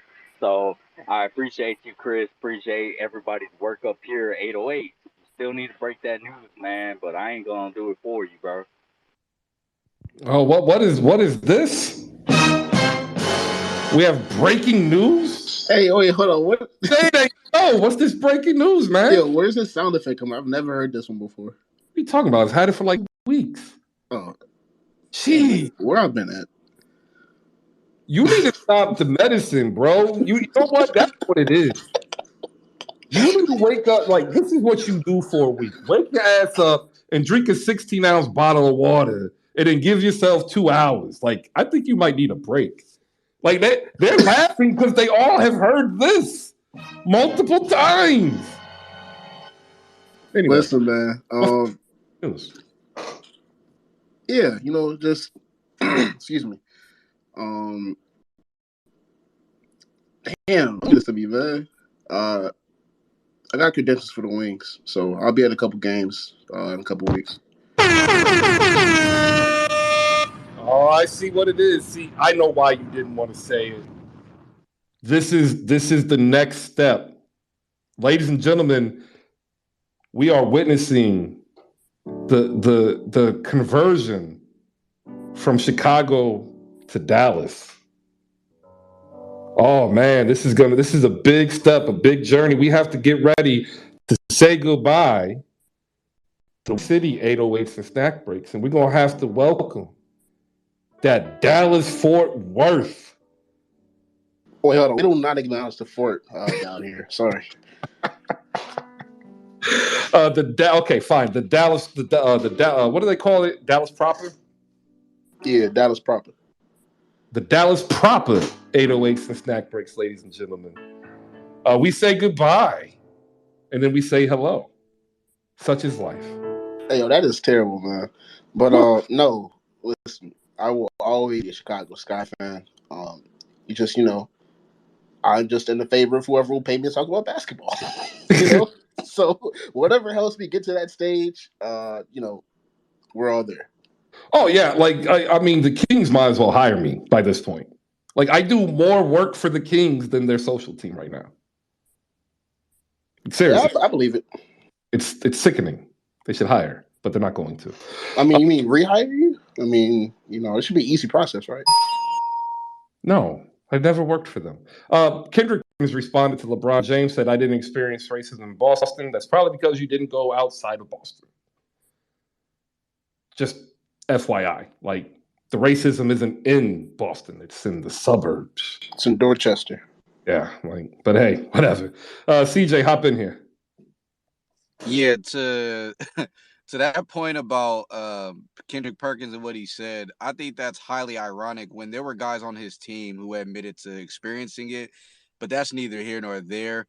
I just want to touch on real fast, and I know you probably went over it already, Chris, but the Warriors, Michael Green, and then they signed Mac McClung yesterday. Not really feeling the Mac McClung signing. I know a lot of Warriors fans like it, but I'm not a big fan of it. I just don't think that he played to a level that proved to you he deserved a standard contract. He should have just got an Exhibit 10 or something like that, or just an invite to the training camp. And then you let him prove to you that he deserves to be on the NBA floor. Because as far as I'm concerned, he still belongs on the G League floor. That's just me, though. Well, the deal CJ, are you ever happy about anything the Warriors do, bro? I am, believe it or not, but see, 808s, the problem is that you're dealing with someone who is rational. You're not dealing with a Warrior fan who just says, yay, they signed a name. Like, no, bro, it has to make sense. And if it don't make sense, it don't make dollars. Well, the issue is that the contract that he signed is essentially only guaranteeing him a chance to make the roster outright. Like that's what people don't like. They do a real bad job explaining the types of contracts that are signed. So They literally, do. if he doesn't make the team out of training camp, he's either going to be waived or transitioned to the G League. That's just that is what it is. As a prospect, he would be better than having Chris Chiozza return. Absolutely. But I mean, my So thing is that, like, at least with Chris Chiozza, as far as like who he is as a player, I knew he was a playmaker and a better playmaker than Mac McClung, which it's a little embarrassing to say, but like, like to me, Mac McClung hasn't evolved his game from when he was at Texas Tech or Georgetown to where I'd sit here and say I like him as a 15th guy on a roster. But to your point about his contract, I don't think he makes it out of training camp. I don't think so Like, either. Unless again he's getting that Chris Chiozza role. And I don't even like that because I hated Chris Chiozza in that role. I feel like they can better utilize that roster spot for something more useful, like more size. I've been preaching this for 2 seasons now. Yeah, well, if Wiseman comes back, you get more size. Kuminga starts. Yeah, but size.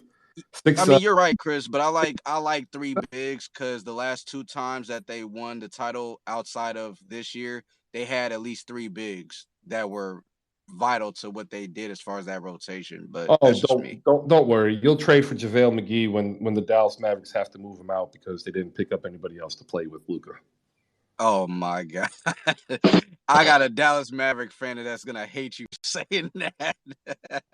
Look, man, the Mavs and the Heat fan base, like they have no idea like how funny their situation is because they're fans and they're within the situation.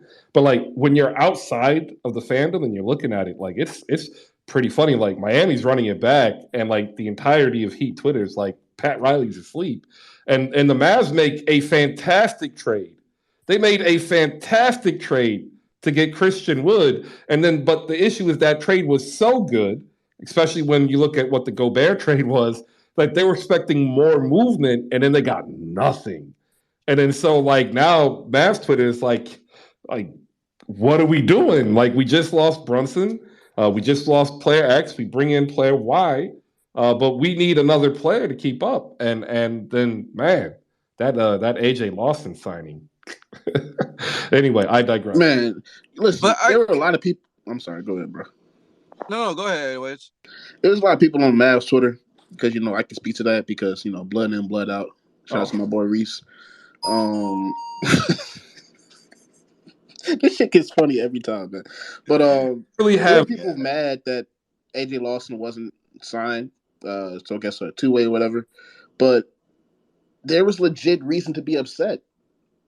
You think about all the JB BS and then just like the inactiveness of the front office, and then, maybe they have an idea for something else because apparently there's another slot that's still open or whatever. But I don't know, man. Like, I hate people that always want to say the sky's not falling because I had coffee with Cubes on Thursday. Like those people, like, just stop. I don't think the sky's falling. I think most fans need to be happy because it could be worse. It really could be. Chris, I got a quick question. Yeah. Hey, what's up? What's your question? Go ahead and ask it now so we can get moving on. Yeah. So, like, I know there's other trades to be had. Like, I'm wondering what the heck is going on with John Collins in Atlanta because, like, they, like, constantly keep saying he doesn't want to be there, and they keep saying the trade is going to happen any day now, and then there's nothing. Like, the trade rumors are dead. Because once they traded for DeJounte Murray, they were kind of locked in a position where the only trade they could make was a trade for a third star, right? There really wasn't any other trade available where you could trade John Collins, who's still 23, at a 23 or 24. Is he 23 or 24? He might be 20. Is he really that young? Let me bring it on. I mean, I think so. But his contract is at $23 million, and for his production, that's a contract that's extremely valuable. And when you're looking at a return, if you're trading him away, and he is 24 years old, if you're trading him away, the only sense it makes is to trade for a better player. And he is a piece to get a better player. If you're trading away for depth, then you're really losing out on the value of a 24-year-old putting up, 16 and 8 on 23 million a year. So they're dead until they can, either resurrect this idea that they think they can get Kevin Durant, unlikely, or maybe a third star becomes disgruntled, or maybe they say something like, hey, what we really need is like Miles Turner. So maybe we try to say, hey, can we do a JC Miles Turner swap? And then that would put Miles Turner next to Onyeka Okongwu at center or Clint Capella at center. Miles becomes your stretch four, who also provides help side defense and elite rim protection. But if they don't think Miles Turner is an upgrade, for John Collins, then why trade? But then who does Indiana play at center then if they get John Collins? Bataz Day. I'm sorry. That was really the guy who got dunked on by GP2 and then try to headbutt him because he got mad. He got dunked on by a 6'3" dude. Well, I mean, what did you want him to do? So he got dunked on and he was mad. His per 36 numbers are in comparison with Nurkic out of Portland. Per 100 possessions, he's a phenomenal player. He has 118 offensive rating, 114 defensive rating per 100 possessions. And he would be in line to get minutes at starting 5. And basically by doing that, you're basically telling me Indiana's tanking for Wembanyama or Scoot Henderson. The issue with the idea that Indianapolis is tanking is I think they're going to get blamed with it anyway, but it really is more current with how their cycle of business is. They were at the end of being able to be what I call mildly competitive, where they're going to be able to make the playoffs and people are still buying tickets. They could no longer continue that course the moment Domantas Sabonis said he wanted out. The moment that Domantas Sabonis said he wanted to be traded, the moment the Indiana Pacers' current business model became unsustainable. So they traded him for the best young player that was available that they could get, that they wanted to draft in Tyrese Halliburton, right? And then they'll say, we'll build around Tyrese Halliburton. And if you looked at every move they've done, it really is to supplement Ty. So, yeah, there you go. Okay. I mean, that's an interesting thought. And then last thing, sorry, just one more question. The Harden deal. I personally thought it was interesting that he took the contract that he took. And then I'm just curious about what other moves you think they still have to make, like possibly trading Tobias, or you think they're gonna hold on to him and just go with what they got now? I don't see a Tobias Harris trade until he's on an expiring contract, or again, another major player wants out.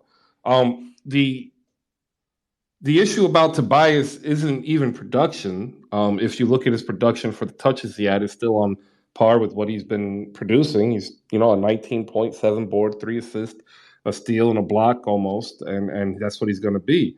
The issue is that the Sixers don't have enough trade asset capital to attach to him, and of course that's because they traded Ben Simmons.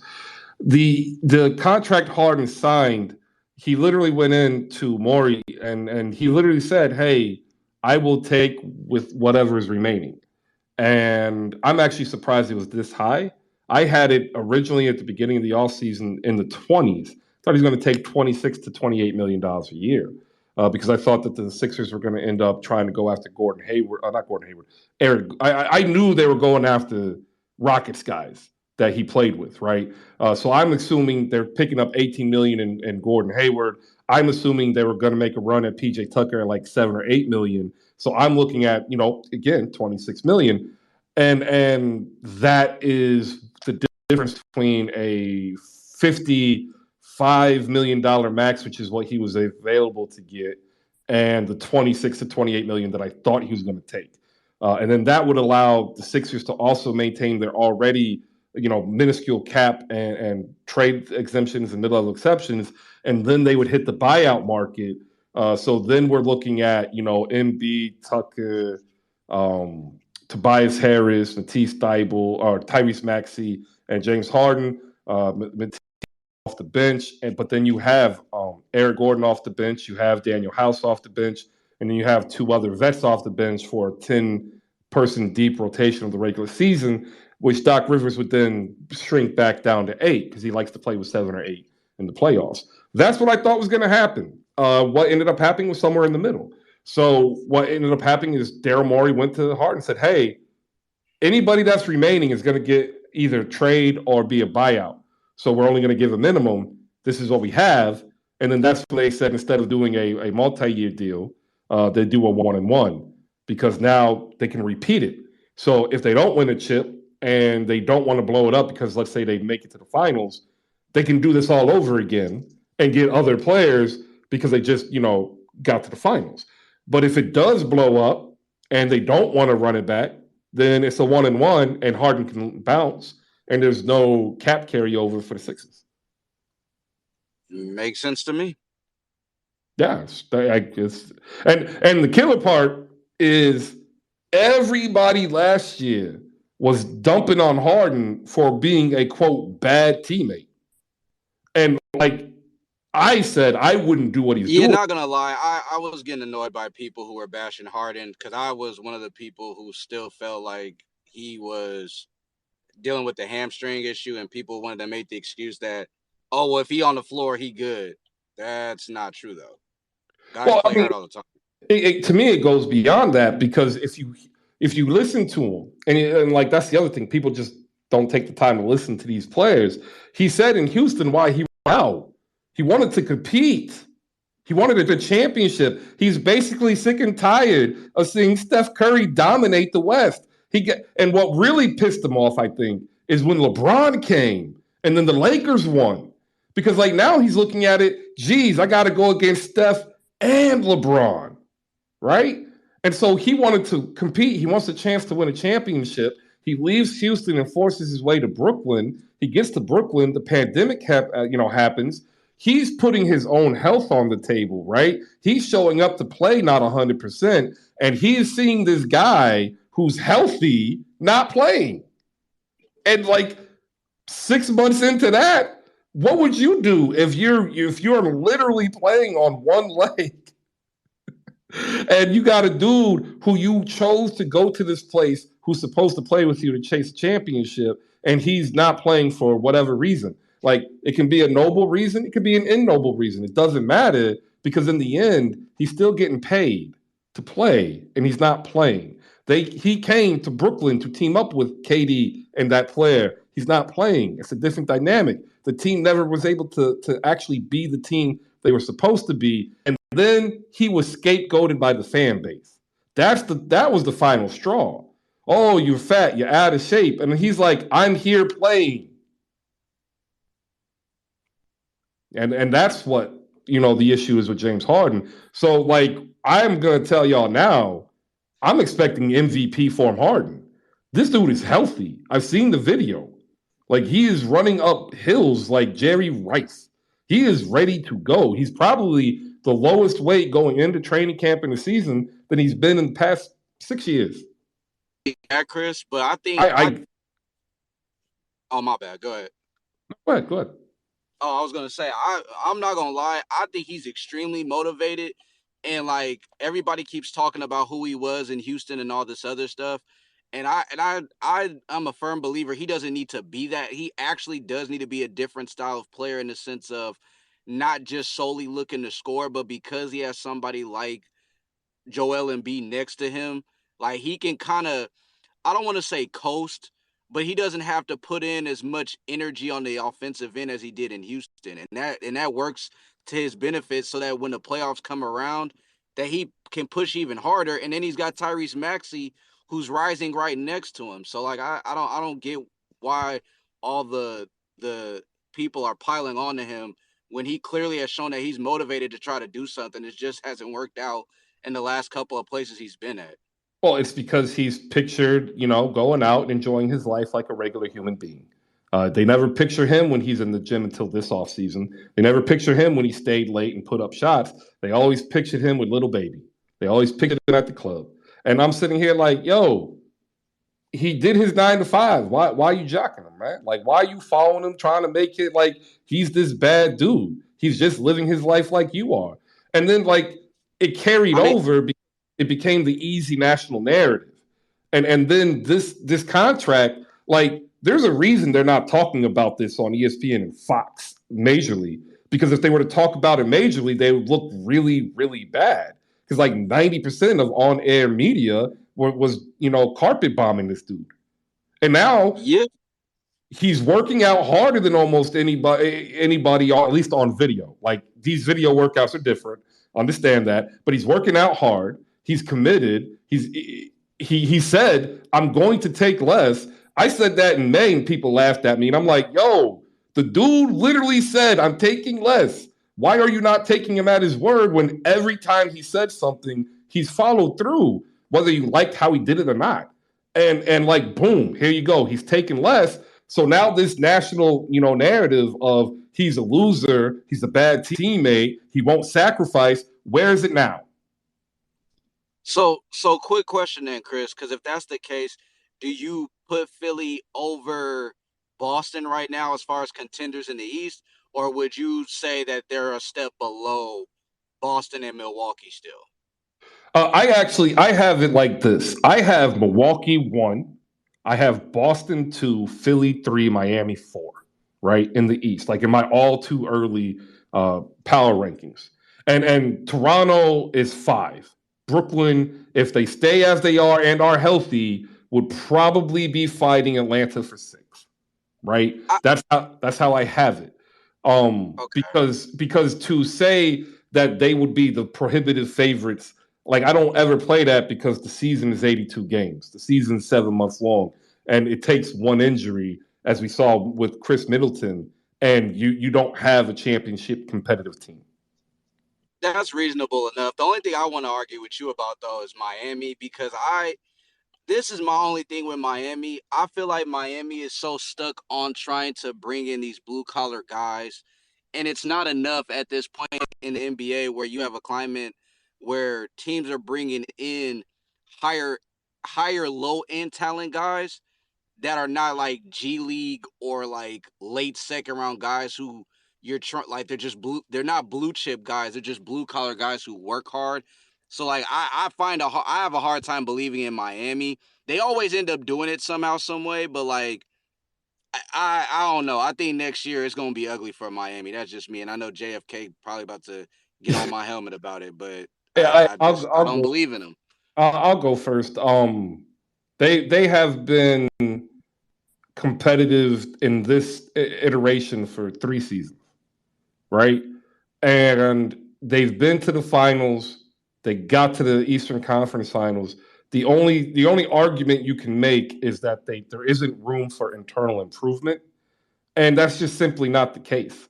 A lot of people assume that Miami is an old team, but it's really not true. They had PJ Tucker, who was old, and they have Udonis Haslem, who was old. They have Jimmy Butler, who's 32, going on 33, and they have like a 150-year-old vampire as their president of operations. But like Max Strus, Gabe Vincent, Tyler Hero, Bam Adebayo, even Duncan Robinson, they aren't 30. Like, they got 2 more years where they can still develop the game and take it to another level. And that's where Miami is stuck at. Now, there is always the risk of when you tread water, you get lapped, right? And that's the risk they're running, that the addition of Malcolm Brogdon to Boston cements Boston's 7-man rotation, and they just breeze by everybody with Brogdon and White off the bench. If Middleton comes back healthy, Milwaukee's going to be a problem. Nobody on this planet can stop Giannis except for Giannis and an injury, right? Or Chris Middleton if he's not healthy. So, like, there's plenty of work to be cut out. And, like, you just got to give them credit. They're a system team, but they do it the right way. Kind of like Golden State. They just don't have a Curry. They have a Butler. And like, we got to start giving Butler, like, his props. He probably will be one of the only non-title winning, if he doesn't win one, Hall of Famers. Like, legit, he won't be first ballot, but legit Hall of Famer. When he comes up, they'll be like, yes, right? So Miami's here. They'll probably be competitive for 2 more years with this iteration. So this season and next. JF, go ahead. What you got? Man, Chris. All right, so let's talk about it. Yeah, we do have the vampire at our front office, but if you understand, this man has been able to adapt and change as the years go on with the NBA. I mean, his philosophy and his motto is still keeping a winning team, even when you're going through your restructuring or your team changing or building a new structured team. I mean, come on, we've seen the Dion Waiters years, we've seen the Wayne Ellington years with the man with the golden arm. We've seen all these guys, and yes, Pat Riley knows how to put some blue chip guys together and put a winning, organization out there on the floor. It's been a minute since the Miami Heat has had like a real losing season. I would say that us getting those picks with 14 and 14 with Bam and Hero were just due to us not being talented enough, overcoming LeBron James era and the whole Chris Bosh with the blood clot like that. If you guys understand what happened to us, that kind of hit us in a weird direction because our lineup was Goran Dragic, Dwayne Wade, Luol Deng, who was our power forward? I forgot power forward, but then we had Chris Bosh and then Hassan Whiteside. And even still, that was a formidable team if you take away the injuries. But even still, like, this is what Pat Riley's been working with. We've had bad contracts where we paid Ryan Anderson how much money, and he wasn't even wearing a jersey. We paid who else we paid? Kelly Olynyk all this money, and then he got himself a big contract. Like Tyler Johnson. If you look at Tyler Boogie Johnson got $50 million, and I was so hurt because that's the same. Like literally a couple of days later, D Wade left, and that money that we're speaking about, or what Harden's trying to do with his money is what Dwayne Wade's been doing his whole career. I mean, this was the blueprint that was left there for shooting guards, and it took Harden a long time to figure out the blueprint. You get what I'm saying? Like, make sure you have a team around you so you can go ahead and be at least something with, progression. I've got something for you here. I'm going to hit this button so we can get the game show music back. Bukhari popped up here, and I like picking up. Why do I always get this? Like, I just join here just to support you, and I get picked on? Come on, man. Well, if you had answered any of the chess trivia questions I got you correctly, you wouldn't be being picked on. All right, let's go then. All right, Bukhari. Duck the smoke. Who has more losing seasons in the past 15 years? The Miami Heat or the Golden State Warriors? More losing seasons? In the past 15 years. So is that below? All right. This is pretty easy, guys. Just think about it. The Warriors have not done shit since like 2014. The Miami Heat, on the other hand, have what? So it's gonna be. I'll say the Heat because I feel like it's a trick question. Fuck. See, I'm stupid. It is the Golden State. It's the Warriors. I knew it. Let's see. I thought it was a trick question because how they've won so many, how they've been dominant for so many years. I thought maybe like it will overtake their losing seasons in the beginning, like 04, 05. So damn it. If you think about the last 15, remember we only had 4 years going to the finals straight. The years before that, we got LeBron. We didn't get to the finals, and the years after at least that, they made the playoffs. We suffered, right? but we suffered so tremendously after we lost LeBron that Golden State really took off with it, and with them getting KD and Boogie, even them losing to Toronto still gave them a lead on that. Like the Miami Heat have only missed the playoffs twice in the last 15 years. Like that's what I don't get about NBA fans. Like, just God, Basketball Reference and understand, like, since Pat Riley has been in Miami, they have been competitive. That was an easy one. That's my fault. I should have got that one. But see, you, Chris, with that point, that's where, as a Heat fan, I'm okay with what he's doing. I'm okay with him staying young. I'm okay with him not trading away our young core just for a 34-year-old. You know what I'm saying? Like, the only player I see right now that we have a possibility of getting would be Kyrie Irving at this time, if Donovan it's Mitchell? really as bad. Not even Donovan Mitchell, because Jazz just came out saying that Tyler Hero doesn't move the needle. And to be honest with you, I'm not sending one of our players over to a place that said he don't move the needle and he just won 6th Man of the Year. That's just open negotiation talk. Just like, the fake news story that they wanted 8 first-round picks for Donovan Mitchell. Like that isn't true. You gotta take it with a grain of salt. There's a little bit of levity that needs to be had. Go ahead, Bukhari. Then I want to get CJ in, and then Danny's been patient as well. I want to give a couple of shout-outs down below. It's a smaller space, but that's just because we are in the dog days of summer, ladies and gentlemen. This is day 4 of the abyss of the NBA offseason. I want to give a shout-out to Rolo77. He's in here. You heard Rico Suave speak earlier. He is one of the co-hosts of 77 Spaces, along with our girl Jazz, the Scammer Sultan. TJ is in the building. So is 30 and Dubs, who tried to come up, and he popped back down. But when we were talking to W earlier, he popped in here, and I wasn't able to get his name out here. But Unhyped Athletics is in the building, ladies and gentlemen, and you should shoot him a follow here. But go over to Instagram if you're on Instagram and shoot him a follow on Instagram, because that is his bread and butter. I'm telling you, the young man is phenomenal. I interviewed a podcast almost 18 months ago, back when I was on Clubhouse, and all he does is literally help other athletes, and specifically women, get the visibility that they need to further their career, whether in college or pro. Excuse me. So if you can't accept that and support that, like, why are you here? Like, that's why we're here. So make sure you shoot them a follow as well. Big up to Scotty. He's saying that the racism isn't in Dorchester like that. Time. All right, time. Like, Boston doesn't really resonate with the rest of the country, so they don't understand that. They don't understand you got to go about South Boston and also, outside Providence and Rhode Island. Shout out to Zach and Coco. Big up to Jasmine. It's good to see you. Wardell is in the building. That's Scotty Tuhati. And big ups to Laya. It's good to see you. I hope everything is going great. And Jaguarowski as well. All right, we got done with the Philly Commit segment. I don't think any of y'all really care about the downtown stadium or arena. I honestly don't either. We'll close out here with JFK, then CJ, then Dany D. And then maybe we'll give Bukhari another easy trivia question so he can feel better about himself. JF, go ahead. Chris, I like how you stopped me when I was talking about James Harden, how it's too late for him to take that pay cut. But I will say this. He went from 47 to 33. Yeah, it's a pay cut. Yeah. Yeah, so, I mean, all kudos to him. All right, so here's what we're going to see between Miami and Philly. Which one of our guards is going to get in shape first and is going to be able to be sustainable?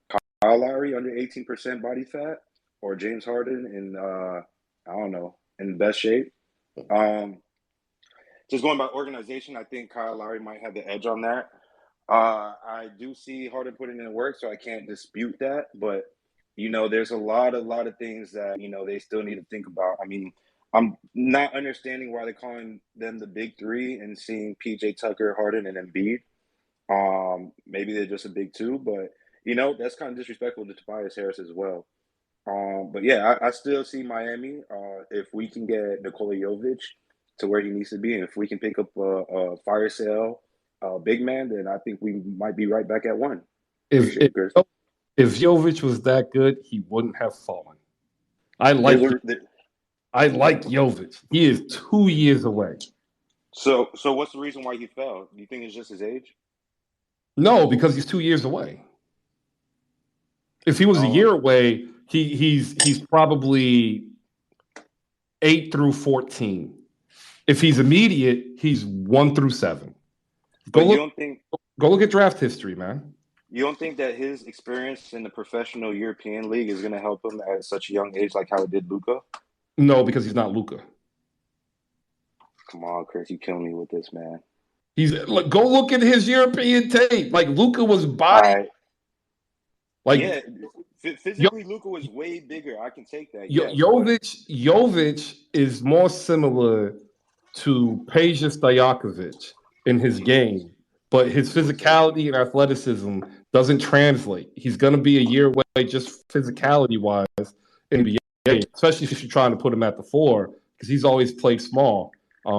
Think more like a better Alexei Pukashevsky. Here's one thing I'll say, Chris. The one thing I do like about the Europeans is they fill out pretty good. Just looking at how Giannis filled out, just looking at how all these other Europeans are filling out when they get older, like I really like that. So he might end up being nothing more than Dario Saric. You know what, Chris? All right, we can move on to the next segment. All right, you're getting disrespectful.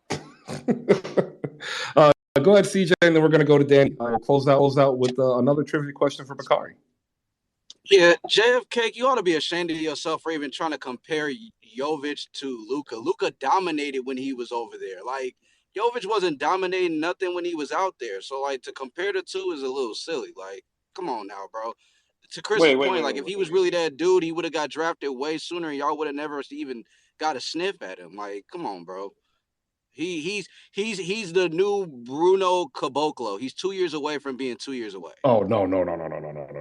You see what I'm saying, Chris? He's way better than that. No, I know. I'm trolling, but like he's not comparable to Luka whatsoever, though. Like just because he played in another league, he's not comparable. But also, him going against grown men with Luka, not his ability to play the game of basketball, just like his experience. I made that mistake though with Luka Samanic. San Antonio drafted him at the same position, I think, around like 22 to 25.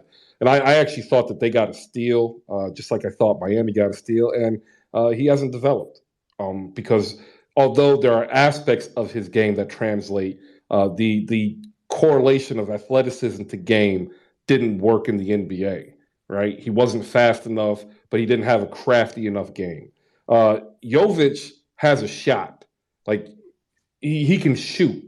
So, like, at the bare minimum, you should think, like, at the worst is he'll be, what? Bielitsa. He's Bielitsa.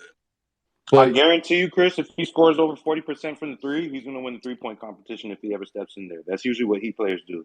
Yeah, I was going to say, but if he's able to carve out and develop into, like, a Peja Stojakovic, then, yeah, he could probably score 18 to 20 points per game going 4 for 8 from deep.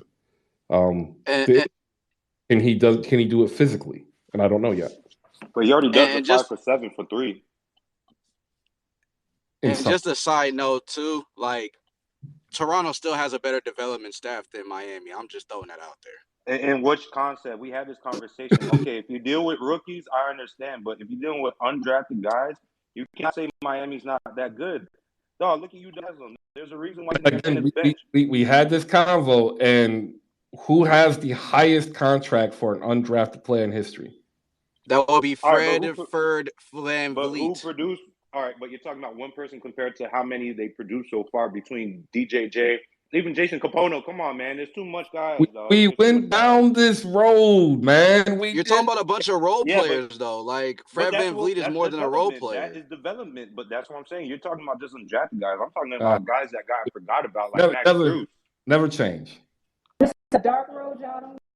Yeah, never change. Keep pumping out the Heat propaganda, but we're going to move on to Dany D, ladies and gentlemen. Dany D, last thought of this segment? You know what? I'm just listening. I have nothing about anybody here. All I have to say is y'all act like Steph don't be listening to y'all. He does. He don't care about Dre Moss podcast. All y'all do. He don't care about that. He heard what you said, Grant Williams. He told y'all. Dany, you do know that was scripted, right? Like, that wasn't legit. No, that's legit. Believe me, he had some input into it. Don't act like the producers don't talk to him. I know it's scripted, but he listens too. He keeps his ear to the street like everybody else. We all know what Grant Williams said, that they were the better team. You saw that podcast clip. I did. I Yes, don't he is letting understand. him know I'm still your daddy. Remember that. That's all he had to let him know. Oh damn.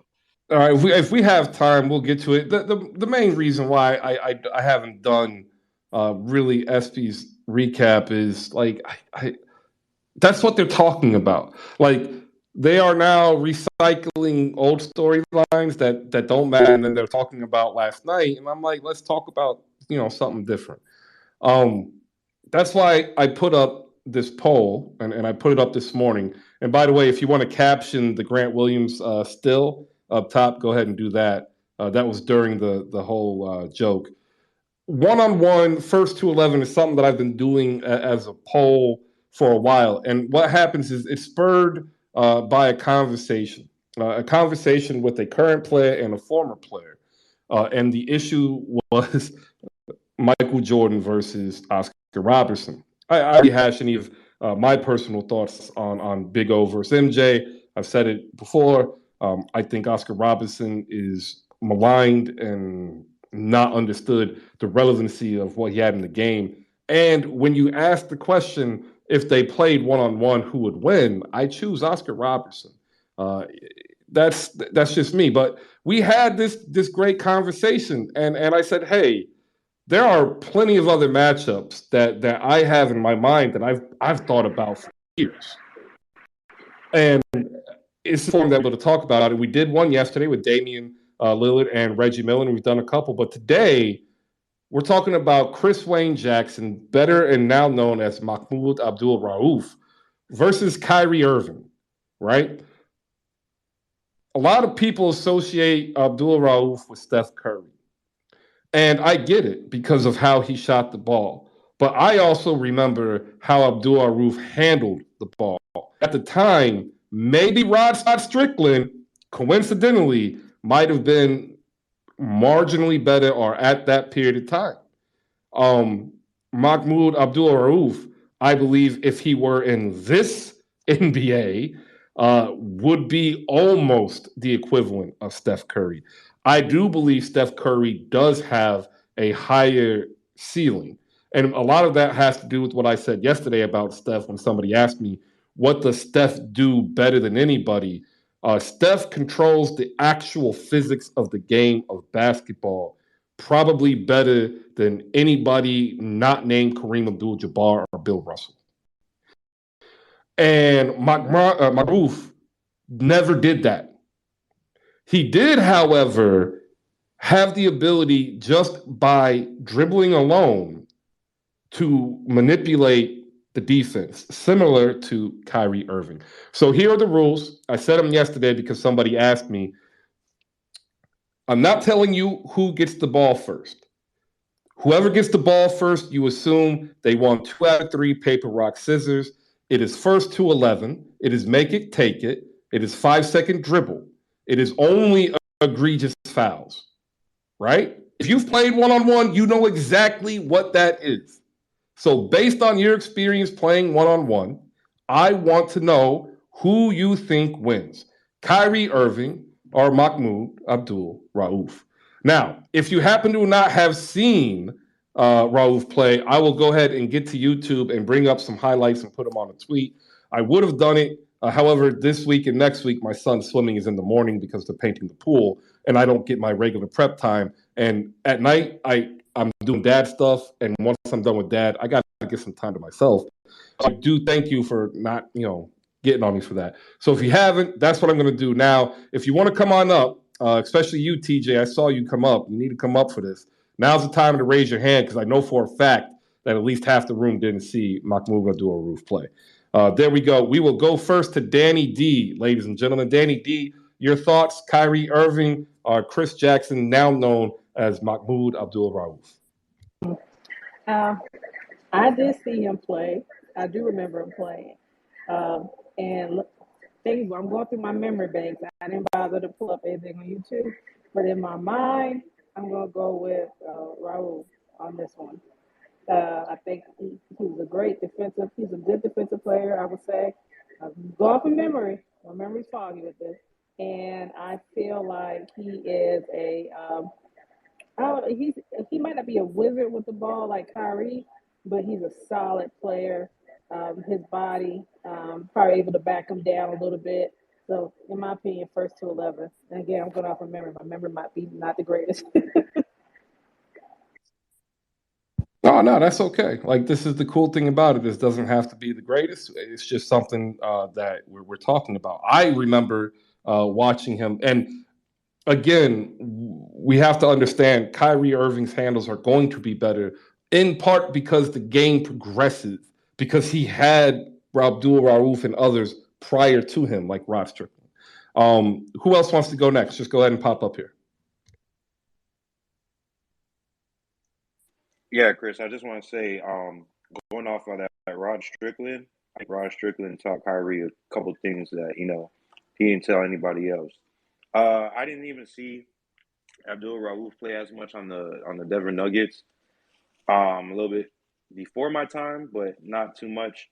But the way that Kyrie's set up, man, like, it's just undeniable how his skill set is. Like, his handling, his off the ball, on the ball, his drive, his shot.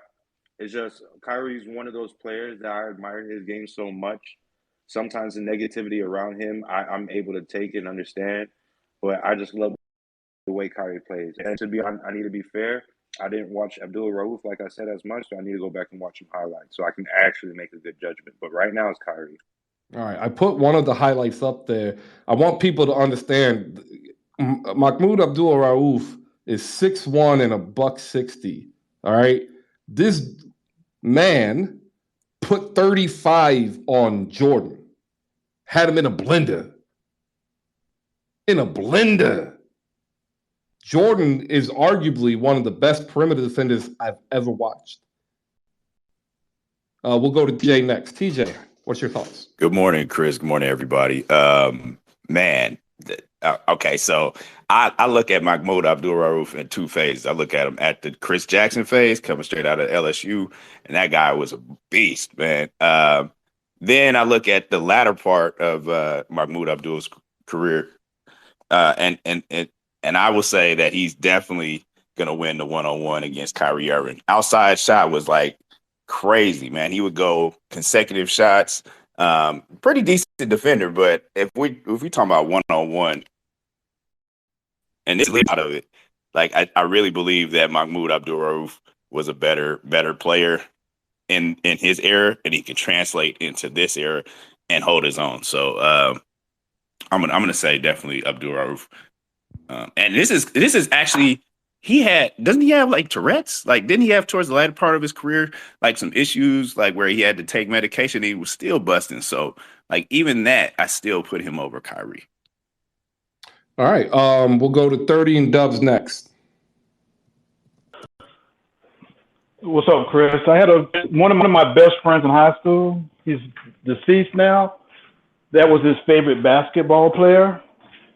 I have to pick Abdul-Rauf over Kyrie. I think Abdul-Rauf was a better shooter from the outside. On one-on-one, he would give it to, he would win.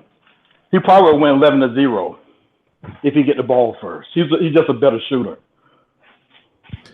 And he did have Tourette's, TJ, but it wasn't at the end of the career. He was diagnosed while he was still in high school. And another thing, too, he was a professional. He shoot. I think he's like 500 to 600 jump shots a day. He still does. And if you watch the Big Three, he still has it. And he was he was also in great cardio shape as well. All right, yeah, that's another vote. I love how this is going for me. If you don't love how it's going for you, then come up here and tell me why we're wrong and you're choosing Kyrie Irving. We'll go to one who I do believe will choose Kyrie Irving, and that's Big Fan Breezy. What's up, Big Fan Breezy? How you doing? What's up, Chris, man? Enjoying the spaces I've been listening. I missed the WNBA part, but I know you do that every day, so I'll get back to it tomorrow. But I seen Rauf play. You know, I'm old enough to say I seen him play, and he was a shooter, like lights out shooter. I just think Kyrie Irving is a better finisher at the rim, but a one-on-one and Rauf getting the ball first, that's a tough act. You know what I'm saying? But I think Kyrie is more of a three-way scorer more than a finishing at the rim part. It's hard to say. I would love to see it, but if I had to go with somebody, I'll go with Kyrie. Just off of me seeing the drills the other day with him, he practices one-on-ones with three people guarding him or something, some crazy drill he does. Just seeing that kind of work ethic to actually find your shot or find your spot and then find your shot. I think it's amazing. So I say Kyrie Irving 11-10. I think it'll be close. I don't think it'll be lopsided either way. But I give it to Rauf too. He might win. But if I had to choose, I'm gonna say Kyrie Irving. Yeah, Brooklyn Nets. All right, there you go. Appreciate it. Killer Mike, what's up? How you doing? It's been a minute, Killer Miller. Hey, what's up, fam? Good. How you doing? I'm doing all right, bro. Just living. I actually love the question, right? And I'm from Mississippi, and I'm old enough to say that I saw him in high school. Me and my uncle used to travel to his games. Gulfport's on, man. It's Gulfport. Yes, sir. So the way I'm looking at it is, yeah, can Kyrie dribble? All the hesitation, all that? Yeah. Perfect. Cool. Past that, though, because, you know what I'm saying, you go back to the early days. I'm going to say I'm going to say Chris Jackson, because that's how I knew him as, and that's how I know him as. But, out of respect, we say Raul, but still, that guy had the handles. The speed is unparalleled. And for people that say, you know what, I seen him play, and you see some old LSU videos, bruh, that's only the half of it. I seen this man that finished 6'10", posterizing their ass. And this is all in high school. Okay, then we got the LSU. It was a whole nother problem. Like I said, the speed alone. If he gets the ball first, yeah, Kyrie don't play defense, so I don't know how he's going to stay in front of him at any point in time. It's just the speed. Like, he literally calmed his game down to where he took all the dribbling, all the excess dribbling out of his game and just solely became a shooter because it was and for the best interest of his team. But the guy that I seen play handles. There's no way in, you know what I'm saying, I can never think that Kyrie would ever be able to stay in front of him for 11, you know what I'm saying? What I say, 11-0? No. But it's a blowout. And that's no disrespect to Kyrie. But the fact that he doesn't play D, and the fact that I know for a fact that Chris was a thief merchant, bro, this will not last long at all. No disrespect to Kyrie, though. Like Ky. But yeah, that's just mine, bro. And I'm like the oldest cat in here with the most experience watching that dude. I don't even think it's close. Yeah, I don't think it's close. I really don't. I got like 11-4, right? Yeah. I think Kyrie scores. But I don't think he scores consistently against Mahmoud. So, Chris, I got a question. Do you think? Let me just take a second. I don't mean to cut you Abdul-Rauf had a off, but better. let me just take a second. This is Go ahead. Jonathan here with the N1 podcast, and let's get to talking this Kyrie Irving. Oh, well, I appreciate you hopping up, Jonathan. I know you tried to come up the other day, and I was in between. But we got to have that order. I'm going to get you in. You'll be right after TJ.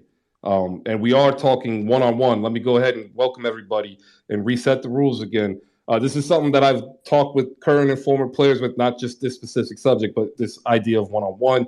Here are the rules. It's one-on-one, first to 11. I am not telling you who gets the ball first. You have to assume that the person who gets the ball first won the best 2 out of 3, paper, scissors, rocks. It is a 5-second dribble, no egregious fouls. Make it, take it. Right now, just if we're keeping track, this is not what we're doing it for. What we're doing it for is to basically have a objective and reasonable conversation about the greatness of both, but really kind of take us out of the regular 5-on-5 NBA basketball and individually talk about what the players can do. Killer Mike was just absolutely fantastic, reliving, seeing him live as Chris Jackson down in Mississippi. I want JF to pop in. We'll go TJ, CJ, then Jonathan. I got a couple more people who are ready to come back up. Thank you, everybody. Good afternoon. Yeah, Chris, I just got one question. You seen both Abdul-Rauf play and you seen Reggie Miller play. Can you allude to me who had the better shot and who can create the better shot? Mahmoud had the better shot off the dribble. He had the better shot coming off of a curl screen. But if it was a pin down, Reggie Miller would have it. And Reggie Miller would also do, he had this, and a lot of people don't realize what he was doing. He had this hesitation on transition that would allow him to come up on the wing. So if he was hit by Mark Jackson coming up on the left side of the wing because he did a hesitation, he would step into that shot and would nail that shot like God 60% of the time. But if you're talking about pure shooting form, I would have Abdul-Rauf. And you could look at it, God, I think he did 95% from free throws for a year. That's insanity. Like, what was Steph's bet? Like 91%? Like, you know how hard 92. Yeah. So I'd have Rauf slightly above Reggie in terms of shooting. And how many years did he play? Well, he didn't play as many. He actually ended up playing in Turkey and maybe Italy. He retired and then he came back in Vancouver. I think he had a total of like 9 years service time. Got you. No, I just wanted to know because I'm going to do my research on him. I just want to know what kind of player he was before I go do my research. Yeah, no, I look, you are going to enjoy watching any of the film and tape that you can find of him. Like, if you are a fan of the game and you like purity, that is something you're going to be able to put on YouTube and go through every single video. Very few people have a shooting form and stroke that he has. And I'm mad that 2K, I think they had it on 2K for 1 year, and that they don't have it on there. It was for 16 and 17, I believe. Get it back on there, 2K. Do the right thing. TJ, go. CJ was before me. I'll go after him. All right, CJ, then TJ, then Jonathan. Okay, I'm gonna go with Mahmoud as well. My reasoning though is honestly because when I have consistently heard that he was the quote unquote original Steph Curry, and then like watching his tape myself, and then also watching him now in the Big Three, like the kind of things I saw him do on tape, and then even in the Big Three now, like I personally would give him the edge. And I think that it is relatively close. I actually had a close score similar to yours, Chris. I had it 11-5. And like I just think based alone on what his shooting and how he shoots, I think that's what carries him over Kyrie. And then to Killer Miller's point, his speed. Like I saw that on tape, and that was pretty impressive. So like I give him the edge over Kyrie. All right, and if you look up top, I want to give a shout out to. Sorry, I got a message and I ended up tapping something. I almost closed the space by accident. I want to give a shout out to Scotty Too Hotty for actually finding a lot of these highlight videos for us here. So if you haven't seen it, there's some already up there. I want you to pay attention when you do watch it. Look at his form. Look how his back is aligned. How he's basically funneling the ball into a full body motion. And then look at how his arm extends and his wrist follows through with his hand. This is a man who made famous. It don't count if it doesn't hit anything but net. Good stuff, CJ. TJ, go ahead. And then we have Jonathan from the And One podcast on the Ball is Life Network. I was just going to add, I mean, even like first people were asking like how long did he play in the league? I think he played like exactly like 9 or 10 play for the Nuggets, the Kings, and the Grizzlies. But I was gonna say, like, if people really want to look at like how he is, like when he was in the Big Three, like he was still putting up buckets. Like this guy could shoot. Like he was definitely Steph Curry before Steph Curry. I heard somebody was mentioning about Reggie Miller. I mean, I like the form is better on Mahmoud Abdul-Rauf, but I mean, even though I hate to say it, I think Reggie might have had a little bit better opportunities, better basketball squads. And so I'll probably give it on if we're talking about a one-on-one. I might give Reggie, if he's got the ball first, like he's definitely probably going to make it. Great points, TJ. Can you repeat the last about 5 seconds? My son just popped in here. I was saying if we were talking about a one-on-one, I'd probably give the slight edge to Reggie Miller if he had the ball first. Like if we were doing that, might give the shot to Reggie on that one. Yeah, I could see that. It's similar to like what we said yesterday with Reggie and Dame. You can't teach size, and if it got close, Reggie had a post game. You know, gonna stop 6'6", 6'7", 185. All right, up next. Well, no, Jonathan popped out. Like, hey, man, must have gotten a phone call. We'll go to Abbas. Abbas, what's up? What's up, my brother? I'm not gonna sit here and let you guys talk about the greatest shooters of all time and not mention my boy Ray Allen. Oh, no. We did actually. That was the first one, Abbas, and it started a whole kerfluffle. I did the actual Ray Allen and Klay Thompson. I don't get credit. Like, I don't, but that was me. And then StatMuse did it, and then somebody else did it, and then they got credit. We did that. All right, very good then. That's something I like to hear because Klay Thompson and Ray Allen are definitely top 10 shooters of all time. Yeah. So what we are doing in terms of we're not really trying to go on shooting. One-on-one is a full body game, right? And I had made a statement because somebody said Klay Thompson watches Ray Allen, and I said you never obviously watched Ray Allen in Seattle. You never watched Ray Allen in Milwaukee. You watched Ray Allen in Boston, and you watched Ray Allen in Miami.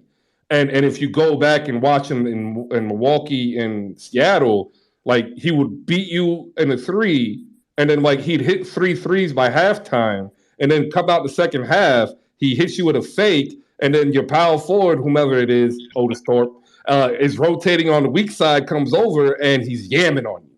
Yeah, and let me mention, this is the early 2000s. This wasn't when everybody's just taking a three or making a layup. Yeah, so we did that game. We did that one. Today is Abdul-Rauf versus Kyrie Irving. So I'll just jump in and have to say I think Kyrie Irving will beat him one-on-one. The kid has a bag; it's undeniable. Dribbling wizard. Finisher all around. Mahmoud might be a better shooter, but Kyrie definitely has all around game to get it done. All right, see, there you go. Appreciate it. Killer Miller, what you got? Two things. Ray Allen and UConn into Milwaukee was probably one of the greatest damn twos. You know what I'm saying? Like definitely top 10 the two guards ever, man. The handles, bro. I don't know why Ray stopped dribbling and dunking on people at the rate he was when he first got into the league, bro. But barely ever. I hear myself. I'm saying I see myself listening to cats who weren't even like understood. You know what I'm saying? Like it was barely like 10 years old in '96, and you know what I'm saying. And it's like you didn't see him playing college, so you don't understand the handles. You know what I'm saying? Like they just know that he was a great shooter. That dude was an all-around player, bro. Like that's just what he was. He was greatness. I don't know why he stopped. You know what I'm saying? With He had a knee injury. Yeah, it just one thing. It just stopped, and I wasn't mad. You know what I'm saying? It was just when you see the Milwaukee tape, you get a better understanding of what type of guy he truly was, and it's scary because he used the yoke on people like it was crazy. Yeah, it was. It really went away at 2012, but in 2007, he had a knee injury, and it was a minor knee injury, and he left the game. He came back in, and then he had a second knee injury, and then he started to slow down. Yeah. And then in 12, he had knee and ankle surgery, and then what they said was, "Hey, if you want to prolong your career, this is what you have to do." And then that's when you saw him really buy in to just being essentially a set and screen shooter. Yeah. But like I said, we've done this one. I don't want to rehash it. I want to. I was just what I'm saying the guy before me was talking about, and the second thing, I just need people to understand. You choose Kyrie because of what you see right currently now, right? But let's be clear. Chris Jackson was the better shooter. He was the finisher. He was the better defender. Okay? And that's why it don't really matter to me who gets the ball first. It's just a thing, you know what I'm saying? And let's be clear, he got kind of a cheat code. See, everybody, you know what I'm saying, everybody understands that, he was dealing with, illness, disease throughout his life. But that same disease literally made him actually play better at times because I'm saying that thing just, if it didn't hit the rim right, it almost like it was a disqualification in his mind. It's like that damn shot didn't count. And then he would come back with have to actually make a better shot. Like no one shot was ever good enough. You know what I'm saying? Which spurred him to be better.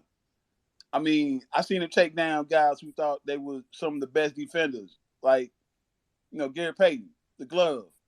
It was short work, man. That's damn glove, bro. And he made short work of it, man. Like, I just don't think the young guys, especially, don't understand because they can just watch video. And then they can just watch video from, the Denver days. And that's it. And the reason he didn't play a long career in this league is mainly because he turned around and prayed. Yeah. No, and that really needs to be kind of like put out there too, because I don't think a lot of young guys know that he was blackballed out this league unfairly. That's actually another reason why I have this one-on-one too, because the correlation of personal expression resonates with both of these characters. Not characters negatively, but characters in terms of like literary thing here. Like if you're looking at this as a historical book of reference, the characters that embody some sort of civil rights issue tend to be some of the more mercurial stars, right? And when you look back in the history of the NBA, only 2 players were blackballed in this manner. And one of them was Mahmoud Abdul-Rauf. The other one was Craig Hodges. But they didn't blackball Kareem Abdul-Jabbar. And they didn't blackball Kyrie Irving. No. Like, really could have tried to blackball Kyrie Irving. The league could have came out and said, no. But they didn't. And that's because of Mahmoud Abdul-Rauf. He was the last one that's happened to. So that also played into a little bit of this matchup as well. I want to get up to 30 subs real quick, Killer Mill. I'll come back to you in a second. Go ahead, 30. I kind of forgot what to say, but you're comparing, if you know the similarity between those 3 players, they was all devout Muslims. Well, Fred Hodges, Abdul, and Kyrie, they're all Muslims. That's also a correlation. You are correct. Thank you for adding it. Mike Jones, you're also up here. You are new to the stage. Floor is yours. What up, Chris? It's funny that me and my dad were sitting here having lunch, and I just happened to have the on speaker, just listen. And my dad is 68, and What's up, Dad? and he's sitting there saying Kyrie would cook him. The one thing about Jackson is that I'm gonna use this analogy. When you're playing baseball, you really don't see any hits the first and second inning, but usually on that second turn around, batters start to figure out pitchers. And I think by the time that it got 4-0, Kyrie would figure out that this guy will pump fake and he will go right. Like he went to the right too much, and like he had one move, the spin around and the turnaround. That's it. Like a lot of times we say Kyrie, like he don't play defense because most of the times he's not really put in 1-on-1 positions. And as far as just a skill set, I mean, Kyrie owns every skill set to a point guard, which they could have. He just had a shot. That's it. But like if you don't give him room, and that's a difference between him and Steph Curry because we've seen Steph Curry shoot with no room, and he just makes it happen. I think that's the difference between a lot of shooters that Steph separates his stuff from. That even though he creates his shot, like this man doesn't even have to have room to pull up, like, and he'll do it.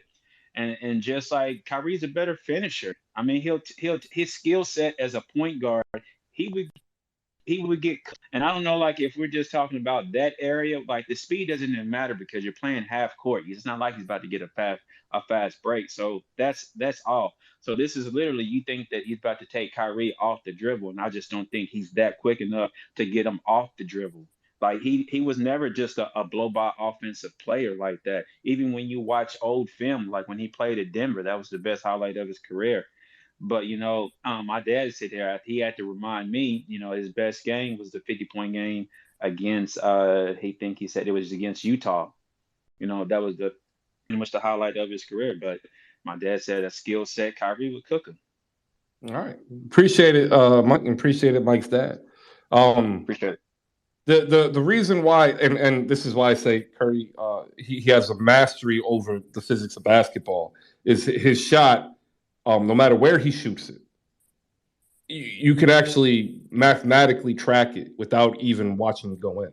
Like if you've done enough physics, you actually see the measurements and the protractor expand, and you see the arc and the angle, you see the momentum, you see the lack of momentum, you see the rotation, right? And you see the follow through. Raul had that as well. And I think that's something that a lot of people don't understand is he doesn't need space to get that shot off. And he doesn't need to blow by because he had a killer step back. And that's the thing that would be the neutralizer. Because what will happen is he gets a jab step, he goes, right, does a step back, that's a fake, Kyrie's biting, and then he's buying, right? Or he ends up going right first and then crosses left, hits him with the spin going left. Kyrie's thinking he's going back to the right, and he's by him. Like, Rauf was able to manipulate space within space. Kyrie manipulates the other individual's body within space, right? There's a difference in that type of game. It's nuanced for splitting hairs, but that's where they differ. And that's why Kyrie's handles are better. But Kyrie doesn't play in space better than Mahmoud Abdul-Rauf. And that's why I have him winning, is that it's going to come down to a game of space between those two. And I choose Raul's space-beating shooting versus Kyrie's ability to finish at the rim versus Raul's defense. But Chris, didn't you just say that Kyrie was better manipulating somebody's body? So if it was a one-on-one, wouldn't you want somebody to manipulate somebody's body than the space? I mean, when you talk about space, I think that's more subjective towards 5-on-5. You get a better chance of defensive recovery one-on-one than you do in the essence of like 5-man basketball. So if Kyrie manipulates his body, then how is he going to recover? Because it's going to leave his body in the measure. He can manipulate his body, but Kyrie isn't as great of a shooter. He can still have issues with space. Like, he might buy himself an extra quarter second, but Rauf can recover and re-enter that space. And that's going to force Kyrie to figure out how to get space to finish at the rim. And then finishing out, Rauf is still going to have the speed to actually get a good shot contest because the recovery defense aspect in one-on-one is different than recovery in 5-on-5. Whereas when Raul is manipulating space, he's not caring about the body of the defender. He's only caring about the space required to get a shot off. So it's actually easier to do than manipulate the player to score. It's more efficient. Like, you see it with Curry. That's why people would pick Curry over Kyrie. Mike, we'll let you come back in. We'll go to Killer Million. So when you talk about like it might be off the subject a little bit, you can skip it if you like. But like the conversation always comes up, like, what do we look at as the greatest shooter of all time? Is it percentage? Is it attempts? Is it made 3-point shots? Like, what do you categorize as the best shooter or an elite shooter? Because to me, like, everybody says Steph Curry, but by the percentage, and I mean he leads in the attempts, of that sense. Well, like, I look at it again because I look at it as math, right? And not in terms of statistics. You can chart a player's jump shot just like you are charting a flight path for a ship. Or I'm sorry, I'm thinking of spaceship. A plane or a spaceship. You have to chart a flight path. You can chart a great shooter's flight path of their shot, because it's always consistent. Think of it like if you're looking at somebody's heat map and you find out where their favorite spot is to shoot. It's the same as me watching visually someone shoot the ball. And so, like, the best shooters in the history of the game, to me, would be maybe there's 5. Jerry West, Steph Curry, Steve Kerr, Mahmoud Abdul-Rauf, and Reggie Miller, right? Those 5 all differently, but to me, like, I can visually see them and their shot be the same every release, every angle, every position on the court, because mathematically it's exactly the same. So when I chart the best shooters, it's because their shot doesn't deviate, right? And when you see it that way, you start seeing these people who have that skill set, and they're averaging the higher percentages. Kerr shot 45% from 3. And people are like, oh, it's only because he took 3 or 4. Nah, it's because he shot the same way every time. That's what that's indicative of. That's why people say percentages. They just being lazy because they don't know the argument behind the percentage, right? If you're a great shooter, you tend to port your shot no matter where. If you are a good shooter, you shoot great where you're hot at. You shoot average everywhere else. And if you're an average shooter, you might as well just flip a coin. So that's just me. If it works for you, awesome. If it's opening you up to a different perspective of basketball, then point to you, because I view basketball very differently from most people. Talking math here on a Thursday morning. Love it. Killer Miller, hop in here, and then TJ, go ahead. All right.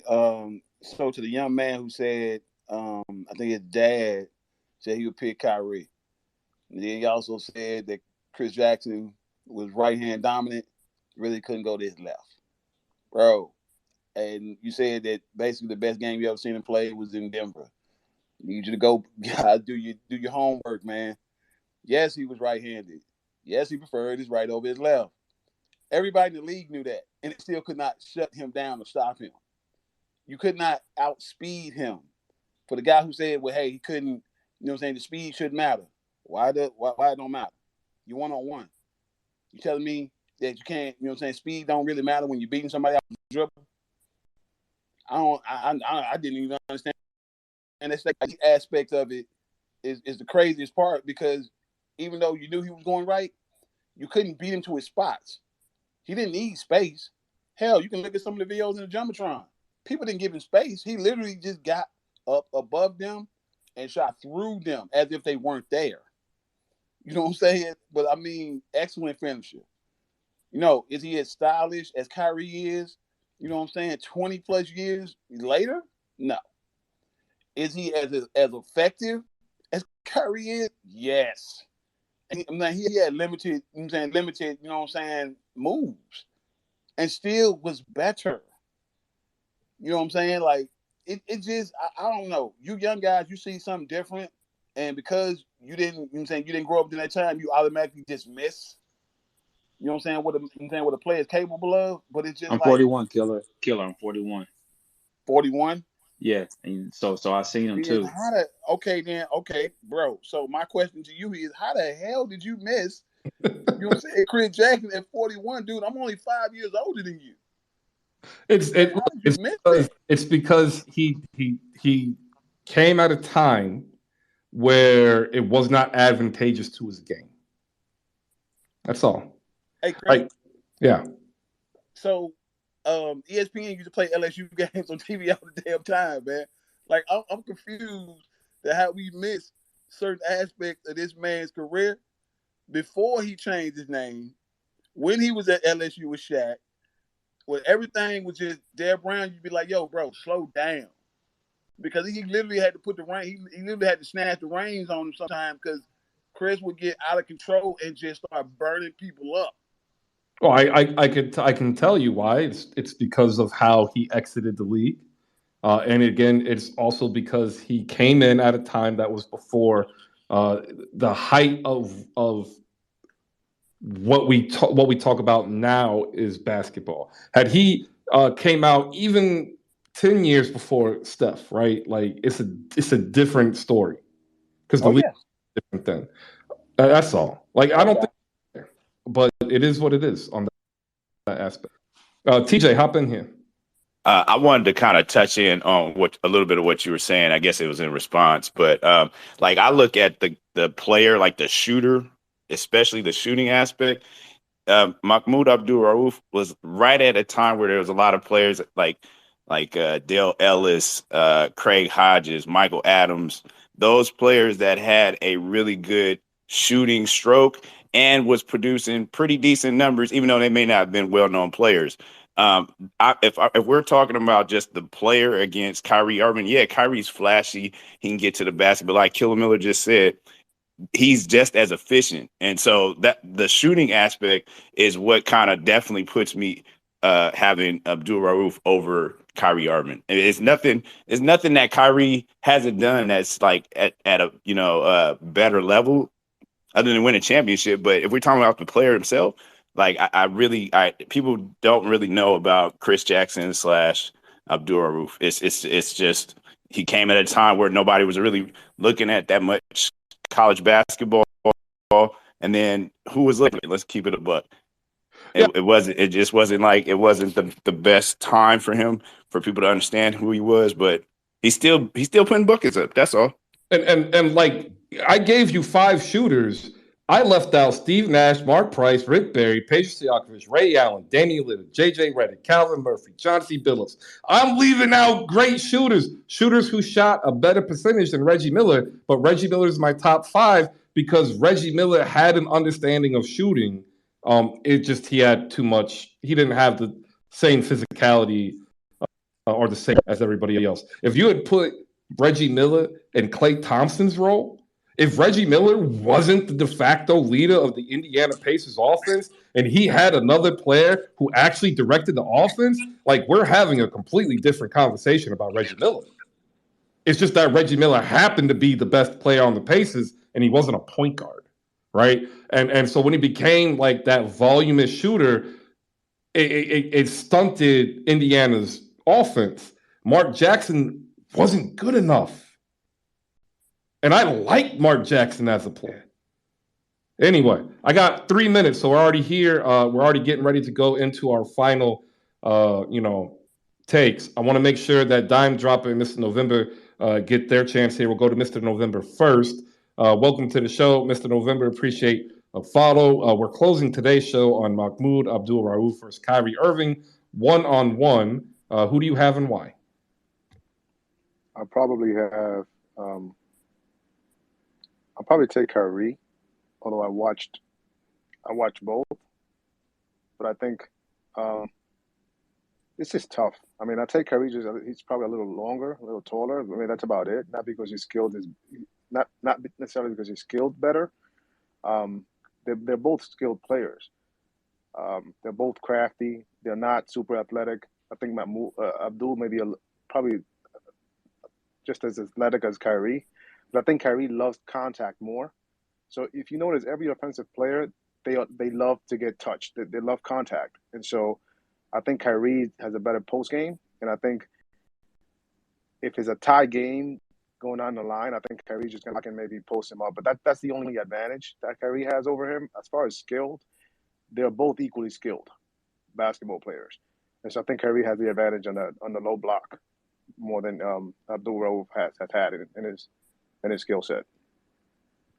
I was today years old when I found out that they had Crocs for dogs. And I like your take, Mr. November. Welcome to the live show of Interactive Radio, the best interactive radio show. You can come in if you like basketball. We're here Monday through Friday, 10 a.m. And if you miss a show, catch us on YouTube. You can go over there. We're powered by Audio Labs. They're a great platform. They do all of my production work for YouTube. They're dope. Check them out, audiolabs.io. But we only have so many minutes left remaining, and this is a voice that, like myself, loves going into the history of the game and understanding players better and errors better, and that is Dime Dropper. And I'm telling you what, there's going to be a day where Dime Dropper is going to be dropping some major news. I can't wait for it because I am excited as he continues his growth in covering basketball here on Twitter and on podcast and YouTube. You can find the Dime Dropper Pod where all your pods pod, especially on YouTube. Make sure you check him out and shoot that subscription. He's got a goal, and we're going to help him get there because that's what we're about. Dime Dropper, good morning. Who do you have? Mahmoud, Abdul-Rauf, Kyrie, Irving, one-on-one. Thanks for the introduction, Chris. I appreciate you. Well, I like you asking some tough questions this morning. I mean, anytime Mahmoud, Chris Jackson, gets mentioned, puts a smile on my face as a Muslim man, and because he's awesome. He's just awesome. I don't think people know about him enough. And obviously, different reasons, blackballing, and the rules of the game back then didn't favor players like that as much as today. To be honest, though, Chris, I'm not gonna lie to you. I don't think my opinion on Mahmoud is educated enough to make this determination because I haven't seen him play enough full games, even though we're talking one-on-one. So I guess I'm just gonna go Kyrie Irving by a bit just because of my, generational bias, even though I like Mahmoud way more. But I don't think it's a wrong answer. I don't think people understand how good Mahmoud really was. Like, his pull-up just on a dime, he gets elevation on his jump shot, and he has a great pump fake. And the fact that he's still seeing him ball out in the Big Three league, it just shows you, how committed to staying in shape in basketball he truly is. So, that would be a fun game to watch. I mean, I'm gonna give Kyrie the nod, but when I watch Mahmoud, maybe my answer changes. All right. Well, I know exactly what you're going to be doing this weekend because I'm telling you now, I think you're going to come away and say, yeah, this is Mahmoud. Easy. No skipping steps, though, Chris. I'm on the 70s right now. It's going to take a while before I get to him. That's right. And you could join him on this journey. He is in the 70s covering the best of NBA. And like he just said, he is honest enough with himself and with you. He's not informed enough, and he's man. Look, he's doing what I did 15 years ago. Just shoot him a follow and follow through because you're going to enjoy watching him grow and develop, and he's going to bring you into a basketball conversation on Dime's Bank, and in a way that you haven't had a great conversation yet because he contextualizes the past with the current generation, and that's what I respect and like about him. Tell them where they can find you when your next episode's dropping. You find me on YouTube. I think that's where I post most of my content. Here, Twitter and YouTube. The link is in my bio. If you're into the history of the game, you should definitely follow me. If you're into the modern game, you should follow me. I'm a Clipper fan, but I also talk Lakers and Clippers basically on a game-to-game basis because I live in LA and watched them my whole life. And in the playoffs, I talk about every team. So, shoot me a follow. I love the game, and I want to help everybody be more educated in discussions. Everybody talks about, top 10 this point guard, top 10 shooting guard. I'm trying to show people the players and the way the game was played in the past so you can make your own determinations. But we got to get more educated with this stuff. The media just says the same things over and over, and the discussions on this app are very robotic, and I hear the same nonsense narratives over and over. So let's become smarter fans. Yeah, point to you. All right, that's it. I'm already 3 minutes over, ladies and gentlemen. I've got music to play, and I've got stuff I need to do. I want to thank everybody who came through today to make this show what it is. I appreciate each and every one of you. We had a great hour and 20 minutes of W talk. Low from the committee, 808s and snack breaks. KdotLew came through. Make sure you shoot all three of them a follow. Check out the 94 by 50 Women's Basketball Podcast. Check out the Unathletic Podcast dropping Fridays. Dime Dropper on YouTube. See you tomorrow, 10 a.m.